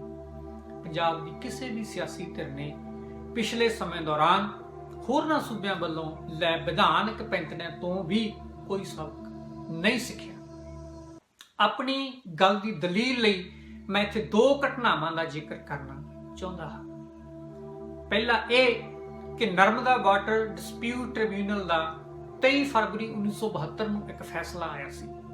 ਇਹ ਟ੍ਰਿਬਿਊਨਲ ਰਾਜਸਥਾਨ, ਮੱਧ ਪ੍ਰਦੇਸ਼, ਗੁਜਰਾਤ ਅਤੇ ਮਹਾਰਾਸ਼ਟਰ ਵਿਚਕਾਰ ਨਰਮਦਾ ਨਦੀ ਦੇ ਪਾਣੀ ਨੂੰ ਲੈ ਕੇ ਹੋਏ ਝਗੜੇ ਦੇ ਹੱਲ ਲਈ ਬਣਾਇਆ ਗਿਆ ਸੀ। ਪੰਜਾਬ ਦੇ ਰਿਪੇਰੀਅਨ ਹੱਕਾਂ ਨੂੰ ਸਮਝਣ ਲਈ ਇਹ ਫੈਸਲਾ ਬਹੁਤ ਮਹੱਤਵਪੂਰਨ ਹੈ। ਇਸ ਫੈਸਲੇ ਵਿੱਚ ਸਪਸ਼ਟ ਤੌਰ ਤੇ ਲਿਖਿਆ ਹੋਇਆ ਹੈ ਕਿ ਰਾਜਸਥਾਨ ਨਰਮਦਾ ਨਦੀ ਦੇ ਪਾਣੀ ਦੇ ਕਿਸੇ ਵੀ ਹਿੱਸੇ ਤੇ ਕੋਈ ਹੱਕ ਨਹੀਂ ਰੱਖਦਾ, ਕਿਉਂਕਿ ਇਹ ਰਿਪੇਰੀਅਨ ਸੂਬਾ ਨਹੀਂ ਹੈ। ਇਸ ਫੈਸਲੇ ਨੂੰ ਆਧਾਰ ਬਣਾ ਕੇ ਪੰਜਾਬ ਦੇ ਰਿਪੇਰੀਅਨ ਹੱਕਾਂ ਦੀ ਰਾਖੀ ਲਈ ਨਿੱਘਰ ਕਦਮ ਪੁੱਟਣ ਦੀ ਲੋੜ ਸੀ। ਦੂਜਾ ਨੁਕਤਾ ਇਹ ਹੈ ਕਿ ਹਿਮਾਚਲ ਪ੍ਰਦੇਸ਼ ਨੇ ਭਾਖੜਾ ਡੈਮ ਪ੍ਰੋਜੈਕਟ ਵਿੱਚੋਂ ਆਪਣੇ ਹਿੱਸੇ ਦੀ ਬਿਜਲੀ ਦੀ ਮਾਤਰਾ ਵਧਾਉਣ ਅਤੇ 1966 ਤੋਂ ਹੁਣ ਤੱਕ ਮਿਲੀ ਘੱਟ ਬਿਜਲੀ ਦੀ ਰਾਇਲਟੀ ਲੈਣ ਵਾਸਤੇ ਇੱਕ ਕੇਸ ਅਦਾਲਤ ਵਿੱਚ ਕੀਤਾ ਹੋਇਆ ਸੀ। 27 ਸਤੰਬਰ 2011 ਨੂੰ ਇਸ ਕੇਸ ਦਾ ਜੋ ਫੈਸਲਾ ਆਇਆ ਉਹ ਵੀ ਕਾਫੀ ਦਿਲਚਸਪ ਸੀ। ਹੁਣ ਤੱਕ ਭਾਖੜਾ ਨੰਗਲ ਬਿਆਸ ਪ੍ਰੋਜੈਕਟ ਤੋਂ ਪੈਦਾ ਹੋ ਰਹੀ ਬਿਜਲੀ ਵਿੱਚ ਹਿਮਾਚਲ ਪ੍ਰਦੇਸ਼ ਦਾ 2.5% ਹਿੱਸਾ ਸੀ, ਰਾਜਸਥਾਨ ਦਾ 15.22, ਪੰਜਾਬ ਦਾ 54.5, ਹਰਿਆਣਾ ਦਾ 39.5 ਅਤੇ ਚੰਡੀਗੜ੍ਹ ਦਾ 3.5% ਹਿੱਸਾ ਸੀ। ਅਦਾਲਤ ਨੇ ਹਿਮਾਚਲ ਪ੍ਰਦੇਸ਼ ਦੀ ਅਪੀਲ ਨੂੰ ਜਾਇਜ਼ ਮੰਨਦਿਆਂ 38 ਪੇਜਾਂ ਦੀ ਇੱਕ ਲੰਬੀ ਜੱਜਮੈਂਟ ਦਿੱਤੀ। ਇਸ ਵਿੱਚ ਹਿਮਾਚਲ ਪ੍ਰਦੇਸ਼ ਦਾ ਹਿੱਸਾ ਵਧਾ ਕੇ 7.19% ਕਰ ਦਿੱਤਾ ਗਿਆ। ਇਹ ਹਿੱਸਾ ਪੰਜਾਬ ਤੇ ਹਰਿਆਣਾ ਦੇ ਹਿੱਸੇ ਵਿੱਚੋਂ ਕੱਟ ਕੇ ਵਧਾਇਆ ਗਿਆ ਸੀ। ਦਿਲਚਸਪ ਗੱਲ ਇਹ ਸੀ ਕਿ ਇਹ ਹਿੱਸਾ 1966 ਤੋਂ ਲਾਗੂ ਕੀਤਾ ਗਿਆ ਸੀ। ਇਸ ਫੈਸਲੇ ਵਿੱਚ ਬਕਾਇਦਾ ਇਸ ਗੱਲ ਦਾ ਜ਼ਿਕਰ ਹੈ ਕਿ ਡੇ 1 ਭਾਵ ਪਹਿਲੇ ਦਿਨ ਤੋਂ ਲਾਗੂ ਸਮਝਿਆ ਜਾਵੇ। ਦੂਜਾ ਮਸਲਾ ਹੁਣ ਤੱਕ ਘੱਟ ਮਿਲੀ ਬਿਜਲੀ ਦਾ ਐਵਜ਼ਾਨਾ ਲੈਣ ਦਾ ਸੀ। ਇਸ ਲਈ ਹਿਮਾਚਲ ਪ੍ਰਦੇਸ਼ ਨੇ 1966 ਤੋਂ ਹੁਣ ਤੱਕ ਮਿਲੀ ਘੱਟ ਬਿਜਲੀ ਦੀ ਕੀਮਤ 4249 ਕਰੋੜ ਰੁਪਏ ਮਿਥੀ ਸੀ ਅਤੇ ਇਹ ਪੈਸਾ ਪੰਜਾਬ ਤੇ ਹਰਿਆਣਾ ਤੋਂ ਵਸੂਲ ਕਰਨ ਬਾਰੇ ਅਪੀਲ ਕੀਤੀ ਸੀ। ਇਸ ਦਾਅਵੇ ਦੇ ਜਵਾਬ ਵਿੱਚ ਭਾਰਤ ਸਰਕਾਰ ਨੇ ਸੁਪਰੀਮ ਕੋਰਟ ਦੇ ਜਸਟਿਸ A.K. ਪਟਨਾਇਕ ਅਤੇ M. ਇਕਬਾਲ ਦੇ ਬੈਂਚ ਅੱਗੇ ਇੱਕ ਹਲਫਨਾਮਾ ਦਾਇਰ ਕਰਕੇ ਕਿਹਾ ਕਿ ਵੱਧ ਬਿਜਲੀ ਵਰਤਣ ਕਰਕੇ ਪੰਜਾਬ ਅਤੇ ਹਰਿਆਣਾ ਹਿਮਾਚਲ ਨੂੰ 1498 ਕਰੋੜ ਰੁਪਏ ਦੀ ਰਾਇਲਟੀ ਦੇਣ। ਜੇ ਉਹ ਇੰਨੀ ਵੱਡੀ ਰਕਮ ਨਹੀਂ ਤਾਰ ਸਕਦੇ ਤਾਂ ਆਉਣ ਵਾਲੇ 30 ਸਾਲ ਤੱਕ ਹਿਮਾਚਲ ਨੂੰ ਵੱਧ ਬਿਜਲੀ ਮੁਹੱਈਆ ਕਰਵਾਉਣ। ਇਸ ਵੱਧ ਬਿਜਲੀ ਦਾ ਜ਼ਿਕਰ ਜੱਜਮੈਂਟ ਵਿੱਚ ਵੀ ਮਿਲਦਾ ਹੈ। ਜੱਜਮੈਂਟ ਦੀ ਕਾਪੀ ਮੇਰੇ ਕੋਲ ਮੌਜੂਦ ਹੈ। ਇਸ ਵਿੱਚ ਵੱਧ ਬਿਜਲੀ ਵਜੋਂ 12% ਦਾ ਜ਼ਿਕਰ ਹੈ। ਇਸ ਮਸਲੇ ਬਾਰੇ ਜ਼ਿਆਦਾ ਸਮਝ ਰੱਖਣ ਵਾਲੇ ਪਾਣੀ ਦੇ ਮਾਹਿਰ ਤੇ ਕਾਨੂੰਨਦਾਨ ਇਸ ਨੂੰ ਬਿਹਤਰ ਸਮਝ ਸਕਦੇ ਹਨ। ਇਸ ਫੈਸਲੇ ਅਤੇ ਕੇਂਦਰ ਸਰਕਾਰ ਦੇ ਇਸ ਕੇਸ ਵਿਚਲੇ ਰਵੱਈਏ ਤੇ ਹਲਫਨਾਮੇ ਤੋਂ ਸਿੱਖਿਆ ਲੈਂਦੇ ਹੋਏ ਪੰਜਾਬ ਨੂੰ ਵੀ ਆਪਣੇ ਦਰਿਆਈ ਪਾਣੀਆਂ ਦਾ ਇਵਜ਼ਾਨਾ ਲੈਣ ਲਈ ਕਾਨੂੰਨੀ ਦਾਅਪੇਚ ਅਪਣਾਉਣੇ ਚਾਹੀਦੇ ਹਨ। ਇਹ ਬਹੁਤ ਜ਼ਰੂਰੀ ਹੈ ਕਿਉਂਕਿ ਪੰਜਾਬ ਸਿਰ ਲਗਭਗ 1.25 ਲੱਖ ਕਰੋੜ ਦਾ ਕਰਜ਼ਾ ਚੜਿਆ ਹੋਇਆ ਹੈ। ਜੇ ਇਹ ਇਵਜ਼ਾਨਾ ਮਿਲ ਜਾਂਦਾ ਹੈ ਤਾਂ ਪੰਜਾਬ ਕੋਲ ਇਹ ਸਾਰਾ ਕਰਜ਼ਾ ਚੁਕਾ ਕੇ ਵੀ ਪੈਸਾ ਬਚ ਸਕਦਾ ਹੈ। ਪਾਣੀਆਂ ਦੇ ਅੰਤਰਰਾਜੀ ਮਾਮਲਿਆਂ ਦੇ ਮਾਹਿਰ ਸਰਦਾਰ ਪ੍ਰੀਤਮ ਸਿੰਘ ਕੁਮੇਦਾਨ ਦਾ ਕਹਿਣਾ ਹੈ ਕਿ central water and power commission ਵੱਲੋਂ ਪਿੱਛੇ ਜਿਹੇ ਜਾਰੀ ਪ੍ਰੈਸ ਨੋਟ ਵਿੱਚ ਦੱਸਿਆ ਗਿਆ ਕਿ ਮਾਧੋਪੁਰ ਹੈੱਡ ਵਰਕਸ ਤੇ ਬਣੇ ਲੋਹੇ ਦੇ ਗੇਟ ਬਹੁਤ ਪੁਰਾਣੇ ਹਨ ਤੇ ਹਰ ਰੋਜ਼ 100 ਕਿਊਸਕ ਪਾਣੀ ਇੱਥੋਂ ਅਜਾਈ ਜਾ ਰਿਹਾ ਹੈ। ਕਮਿਸ਼ਨ ਨੇ ਇਸ 100 ਕਿਊਸਕ ਰੋਜ਼ਾਨਾ ਪਾਣੀ ਦੀ ਸਾਲਾਨਾ ਕੀਮਤ 100 ਕਰੋੜ ਰੁਪਏ ਗਿਣੀ ਹੈ। ਇਸੇ ਨੂੰ ਆਧਾਰ ਬਣਾ ਕੇ ਸਰਦਾਰ ਕੁਮੇਦਾਨ ਕਹਿੰਦੇ ਹਨ ਕਿ ਪੰਜਾਬ ਰਾਜਸਥਾਨ ਨੂੰ ਹਰ ਸਾਲ 1 ਕਰੋੜ ਏਕੜ ਫੁੱਟ ਭਾਵ 50 ਲੱਖ ਕਿਊਸਕ ਪਾਣੀ ਦੇ ਰਿਹਾ ਹੈ, ਜਿਸ ਦੀ ਸਾਲਾਨਾ ਕੀਮਤ 14,000 ਕਰੋੜ ਰੁਪਏ ਬਣਦੀ ਹੈ ਅਤੇ ਜੇ 40 ਸਾਲਾਂ ਦਾ ਹਿਸਾਬ ਲਾਇਆ ਜਾਵੇ ਤਾਂ ਇਹ ਰਕਮ 5,60,000 ਕਰੋੜ ਰੁਪਏ ਬਣ ਜਾਂਦੀ ਹੈ। ਇਸ ਤੋਂ ਇਲਾਵਾ ਉਹਨਾਂ ਦਾ ਕਹਿਣਾ ਹੈ ਕਿ ਰਾਜਸਥਾਨ ਨੂੰ ਜਾਂਦੇ ਪਾਣੀ ਕਾਰਨ ਪੰਜਾਬ ਵਿੱਚ ਪੈਦਾ ਹੋਈ ਘਾਟ ਦੇ ਸਿੱਟੇ ਵਜੋਂ ਪੰਜਾਬ ਅੰਦਰ 13 ਲੱਖ ਬਿਜਲੀ ਅਤੇ ਡੀਜ਼ਲ ਨਾਲ ਚੱਲਣ ਵਾਲੇ ਪੰਪਾਂ ਨਾਲ ਲਗਭਗ 2.5 ਕਰੋੜ ਏਕੜ ਫੁੱਟ ਪਾਣੀ ਜ਼ਮੀਨ ਹੇਠੋਂ ਕੱਢਿਆ ਜਾ ਰਿਹਾ ਹੈ। ਇਸ ਤਰ੍ਹਾਂ ਰਾਜਸਥਾਨ ਨੂੰ ਜਾਂਦੇ ਪਾਣੀ ਕਾਰਨ ਹੀ ਪੰਜਾਬ ਨੂੰ 80,000 ਕਰੋੜ ਰੁਪਏ ਦਾ ਹੁਣ ਤੱਕ ਹੋਰ ਨੁਕਸਾਨ ਹੋਇਆ। ਉਹਨਾਂ ਦਾ ਕਹਿਣਾ ਹੈ ਕਿ ਜੇ ਇਹ ਬਿਜਲੀ ਪਾਣੀ ਦੀ ਜਗ੍ਹਾ ਤੇ ਹੋਰ ਸਨਅਤੀ ਅਦਾਰਿਆਂ ਲਈ ਬਾਲੀ ਜਾਂਦੀ ਤਾਂ ਪੰਜਾਬ ਇੱਕ ਵੱਡਾ ਸਨਅਤੀ ਸੂਬਾ ਬਣ ਚੁੱਕਿਆ ਹੈ। ਪਾਣੀ ਦੀ ਅਹਿਮੀਅਤ ਨੂੰ ਪਛਾਣਨਾ ਪਵੇਗਾ। ਡਾਕਟਰ ਐਮ ਰੰਧਾਵਾ ਨੇ ਇੱਕ ਲੇਖ ਲਿਖਦਿਆਂ ਖਬਰਦਾਰ ਕੀਤਾ ਸੀ ਕਿ ਉਹ ਕੌਮਾਂ ਜਿਹੜੀਆਂ ਪਾਣੀ ਨੂੰ ਸੰਕੋਚ ਨਾਲ ਨਹੀਂ ਵਰਤਦੀਆਂ ਉਹਨਾਂ ਦੀ ਤਹਿਜੀਬ ਮਿਟ ਗਈ ਹੈ। ਲੋਕਾਂ ਨੂੰ ਹਿਜਰਤ ਕਰਨੀ ਪਈ ਹੈ ਅਤੇ ਮੁਲਕ ਰੇਗਿਸਤਾਨ ਬਣ ਗਏ ਹਨ। ਕਦੇ-ਕਦੇ ਇਸ ਤਰ੍ਹਾਂ ਜਾਪਦਾ ਹੈ ਜਿਵੇਂ ਪੰਜਾਬ ਦੇ ਪਾਣੀਆਂ ਦਾ ਮਾਮਲਾ ਇਕੱਲਾ ਸਿੱਖਾਂ ਦਾ ਮਸਲਾ ਹੀ ਹੋਵੇ। ਅਜਿਹਾ ਤਾਂ ਲੱਗਦਾ ਹੈ ਕਿਉਂਕਿ ਪੰਜਾਬ ਦਾ ਹੋਰ ਕੋਈ ਵੀ ਭਾਈਚਾਰਾ ਕਦੇ ਵੀ ਇਸ ਮਸਲੇ ਬਾਰੇ ਗੱਲ ਨਹੀਂ ਕਰਦਾ। ਜਦੋਂ ਕਦੇ ਵੀ ਪੰਜਾਬੀਆਂ ਨੇ ਆਪਣੇ ਹੱਕਾਂ ਦੀ ਗੱਲ ਕੀਤੀ ਤਾਂ ਪੰਜਾਬ ਇੱਕ ਬਾਰਡਰ ਸਟੇਟ ਆਖ ਕੇ ਅਤੇ ਵਕਫਵਾਦ ਦਾ ਡਰਾਵਾ ਦੇ ਕੇ ਚੁੱਪ ਕਰਵਾ ਦਿੱਤਾ ਜਾਂਦਾ ਹੈ। ਕੀ ਮੈਨੂੰ ਕੋਈ ਦੱਸ ਸਕਦਾ ਹੈ ਕਿ ਪਾਣੀਆਂ ਦੇ ਮਸਲੇ ਦੀ ਕਿਹੜੀ ਗੱਲ ਵਿੱਚੋਂ ਵਕਫਵਾਦ ਦਾ ਝਲਕਾਰਾ ਪੈਂਦਾ ਹੈ? ਕੀ ਤੁਹਾਨੂੰ ਪਤਾ ਹੈ ਕਿ ਅੱਜ ਪੰਜਾਬ ਕਿਸ ਮੋੜ ਉੱਤੇ ਖੜਾ ਹੈ? ਕਿ 5 ਦਰਿਆਵਾਂ ਦੀ ਧਰਤੀ ਦਾ 5 ਆਬ ਤੋਂ ਬੇਆਬ ਹੋਣ ਤੱਕ ਦਾ ਸਫ਼ਰ ਸਾਨੂੰ ਮਨਜ਼ੂਰ ਹੈ? ਦੋਸਤੋ, ਅੰਕੜੇ ਬਹੁਤ ਗੰਭੀਰ ਹਨ ਤੇ ਇਹਨਾਂ ਅੰਕੜਿਆਂ ਤੋਂ ਵੀ ਜ਼ਿਆਦਾ ਗੰਭੀਰ ਹੈ ਸਾਡਾ ਅਵੇਸਲਾਪਨ। ਅਸਲੀਅਤ ਇਹ ਹੈ ਕਿ ਹਰੀ ਕ੍ਰਾਂਤੀ ਨੇ ਪੰਜਾਬ ਅਤੇ ਪੰਜਾਬ ਦੇ ਛੋਟੇ ਕਿਸਾਨ ਨੂੰ ਮਧੋਲ ਕੇ ਰੱਖ ਦਿੱਤਾ ਹੈ। ਖੇਤੀ ਵਿਰਾਸਤ ਮਿਸ਼ਨ ਦੇ ਅੰਕੜਿਆਂ ਮੁਤਾਬਕ ਪੰਜਾਬ ਦੇ ਕੁੱਲ 12,423 ਪਿੰਡਾਂ ਵਿੱਚੋਂ 11,804 ਪਿੰਡਾਂ ਵਿੱਚ ਪੀਣ ਵਾਲਾ ਪਾਣੀ ਖਰਾਬ ਹੈ। ਇਹ ਅੰਕੜਾ 2004 ਦਾ ਹੈ, ਜਦਕਿ 1980 ਵਿੱਚ 3712 ਪਿੰਡਾਂ ਦਾ ਪਾਣੀ ਖਰਾਬ ਸੀ। 2004 ਦੇ ਅੰਕੜਿਆਂ ਮੁਤਾਬਕ ਪੰਜਾਬ ਦੇ ਕੁੱਲ 138 ਬਲਾਕਾਂ ਵਿੱਚੋਂ 112 ਬਲਾਕਾਂ ਦਾ ਪਾਣੀ ਖਰਾਬ ਹੋ ਚੁੱਕਿਆ ਹੈ, ਜਿਨ੍ਹਾਂ ਵਿੱਚੋਂ 103 ਪੂਰੀ ਤਰ੍ਹਾਂ ਖਰਾਬ ਹੋ ਗਏ ਹਨ, ਜਦਕਿ 1983 ਵਿੱਚ ਖਰਾਬ ਬਲਾਕਾਂ ਦੀ ਗਿਣਤੀ 53 ਸੀ। ਹੁਣ ਪੰਜਾਬ ਵਿੱਚ ਤਕਰੀਬਨ 14 ਲੱਖ ਟਿਊਬਵੈੱਲ ਹਨ ਜੋ ਅੰਨ੍ਹੇਵਾਹ ਧਰਤੀ ਤੋਂ ਪਾਣੀ ਕੱਢੀ ਜਾ ਰਹੇ ਹਨ। 1970 ਵਿੱਚ ਇਹ ਸੰਖਿਆ 1,92,000 ਸੀ। ਪੰਜਾਬ ਵਿੱਚ 1960-61 ਵਿੱਚ 624,000 ਟਨ ਕੀਟਨਾਸ਼ਕਾਂ ਦੀ ਖਪਤ ਹੁੰਦੀ ਸੀ, ਜਦਕਿ 2004-05 ਵਿੱਚ ਇਹ ਮਾਤਰਾ ਤਕਰੀਬਨ 10 ਗੁਣਾ ਵੱਧ ਕੇ 64,90,000 ਟਨ ਹੋ ਗਈ ਹੈ। 1950-51 ਵਿੱਚ ਕੀਟਨਾਸ਼ਕ ਰਾਹੀਂ ਸਪਰੇਅ ਪੰਪਾਂ ਦੀ ਗਿਣਤੀ ਤਕਰੀਬਨ 2,000 ਸੀ ਅਤੇ 2004-05 ਵਿੱਚ ਇਹ ਵੱਧ ਕੇ ਤਕਰੀਬਨ 6 ਲੱਖ ਤੱਕ ਪਹੁੰਚ ਗਈ ਹੈ। ਕੈਂਸਰ, ਕਾਲਾ ਪੀਲੀਆ, ਸਰੀਰਕ ਜਮਾਂਦਰੂ ਨੁਕਸ ਵਰਗੇ ਕੇਸ ਲਗਾਤਾਰ ਵੱਧ ਰਹੇ ਹਨ। ਸਭ ਤੋਂ ਦੁੱਖ ਭਰੀ ਗੱਲ ਇਹ ਹੈ ਕਿ ਸਰਕਾਰ ਵੱਲੋਂ ਪਾਬੰਦੀਸ਼ੁਦਾ ਕੀਟਨਾਸ਼ਕ ਜਿਨ੍ਹਾਂ ਵਿੱਚ BHC, ਅਤੇ DDT ਸ਼ਾਮਲ ਹਨ ਦੇ ਟ੍ਰੇਸਿਸ ਮਾਵਾਂ ਦੇ ਦੁੱਧ ਵਿੱਚੋਂ ਮਿਲੇ ਹਨ। ਮਾਵਾਂ ਦਾ ਇਹ ਦੁੱਧ ਹੈਲਥ ਆਰਗੇਨਾਈਜੇਸ਼ਨ ਨੇ ਆਮ ਰੂਟੀਨ ਚੈੱਕਅਪ ਲਈ ਲਿਆ ਸੀ। ਇਹ ਅੰਕੜੇ ਤਾਂ ਅਜੇ ਸਿਹਤ ਨਾਲ ਹੀ ਸੰਬੰਧਿਤ ਹਨ। ਜੇ ਤੁਹਾਨੂੰ ਲੱਗਦਾ ਹੈ ਕਿ ਹਰੀ ਕ੍ਰਾਂਤੀ ਨਾਲ ਸ਼ਾਇਦ ਪੰਜਾਬ ਦਾ ਕਿਸਾਨ ਖੁਸ਼ਹਾਲ ਹੋ ਗਿਆ ਹੋਵੇਗਾ ਤਾਂ ਇਹ ਸ਼ੱਕ ਵੀ ਕੱਢ ਲੈਣਾ ਚਾਹੀਦਾ ਹੈ। Economic and political weekly the June 2014 the report ਮੁਤਾਬਕ ਸੰਨ 2000 ਤੋਂ 2011 ਤੱਕ ਪੰਜਾਬ ਦੇ 3507 ਕਿਸਾਨ ਆਤਮ ਹੱਤਿਆ ਕਰ ਚੁੱਕੇ ਹਨ। ਹਾਲਾਂਕਿ ਅਸਲ ਤੱਤ ਇਸ ਤੋਂ ਹੋਰ ਵੀ ਵਧੇਰੇ ਹੋ ਸਕਦੇ ਹਨ। ਪੰਜਾਬ ਖੇਤੀਬਾੜੀ ਯੂਨੀਵਰਸਿਟੀ ਨੇ ਇੱਕ ਰਿਪੋਰਟ ਵਿੱਚ ਆਖਿਆ ਹੈ ਕਿ ਪਾਣੀ ਦੀ ਕਮੀ ਕਾਰਨ ਕਿਸਾਨਾਂ ਨੇ 604 ਕਰੋੜ ਦਾ ਡੀਜ਼ਲ ਅਤੇ 800 ਕਰੋੜ ਰੁਪਏ ਟਿਊਬਵੈੱਲਾਂ ਨੂੰ ਡੂੰਘੇ ਕਰਨ ਲਈ ਖਰਚ ਦਿੱਤੇ ਹਨ। ਖੇਤੀਬਾੜੀ ਵਿਰਾਸਤ ਮਿਸ਼ਨ ਦੇ ਅੰਕੜੇ ਦੱਸਦੇ ਹਨ ਕਿ ਭਾਰਤ ਦੇ ਔਸਤ 43% ਕਿਸਾਨ ਕਰਜ਼ੇ ਹੇਠ ਹਨ। ਪੰਜਾਬ ਵਿੱਚ ਇਹ ਔਸਤ 53% ਹੈ। ਪੰਜਾਬ ਦੇ ਕਿਸਾਨਾਂ ਸਿਰ 10,000 ਕਰੋੜ ਤੋਂ ਵੱਧ ਦਾ ਕਰਜ਼ਾ ਹੈ। ਪੰਜਾਬ ਦੇ 65% ਕਿਸਾਨ ਔਸਤ 41,576 ਰੁਪਏ ਕਰਜ਼ੇ ਹੇਠ ਹਨ, ਜਦਕਿ ਰਾਸ਼ਟਰੀ ਔਸਤ 12,585 ਹੀ ਹੈ। ਪੰਜਾਬ ਕੋਲ ਦੇਸ਼ ਦੀ 1.5% ਧਰਤੀ ਹੈ ਅਤੇ 2.5% ਖੇਤੀਯੋਗ ਜ਼ਮੀਨ ਹੈ।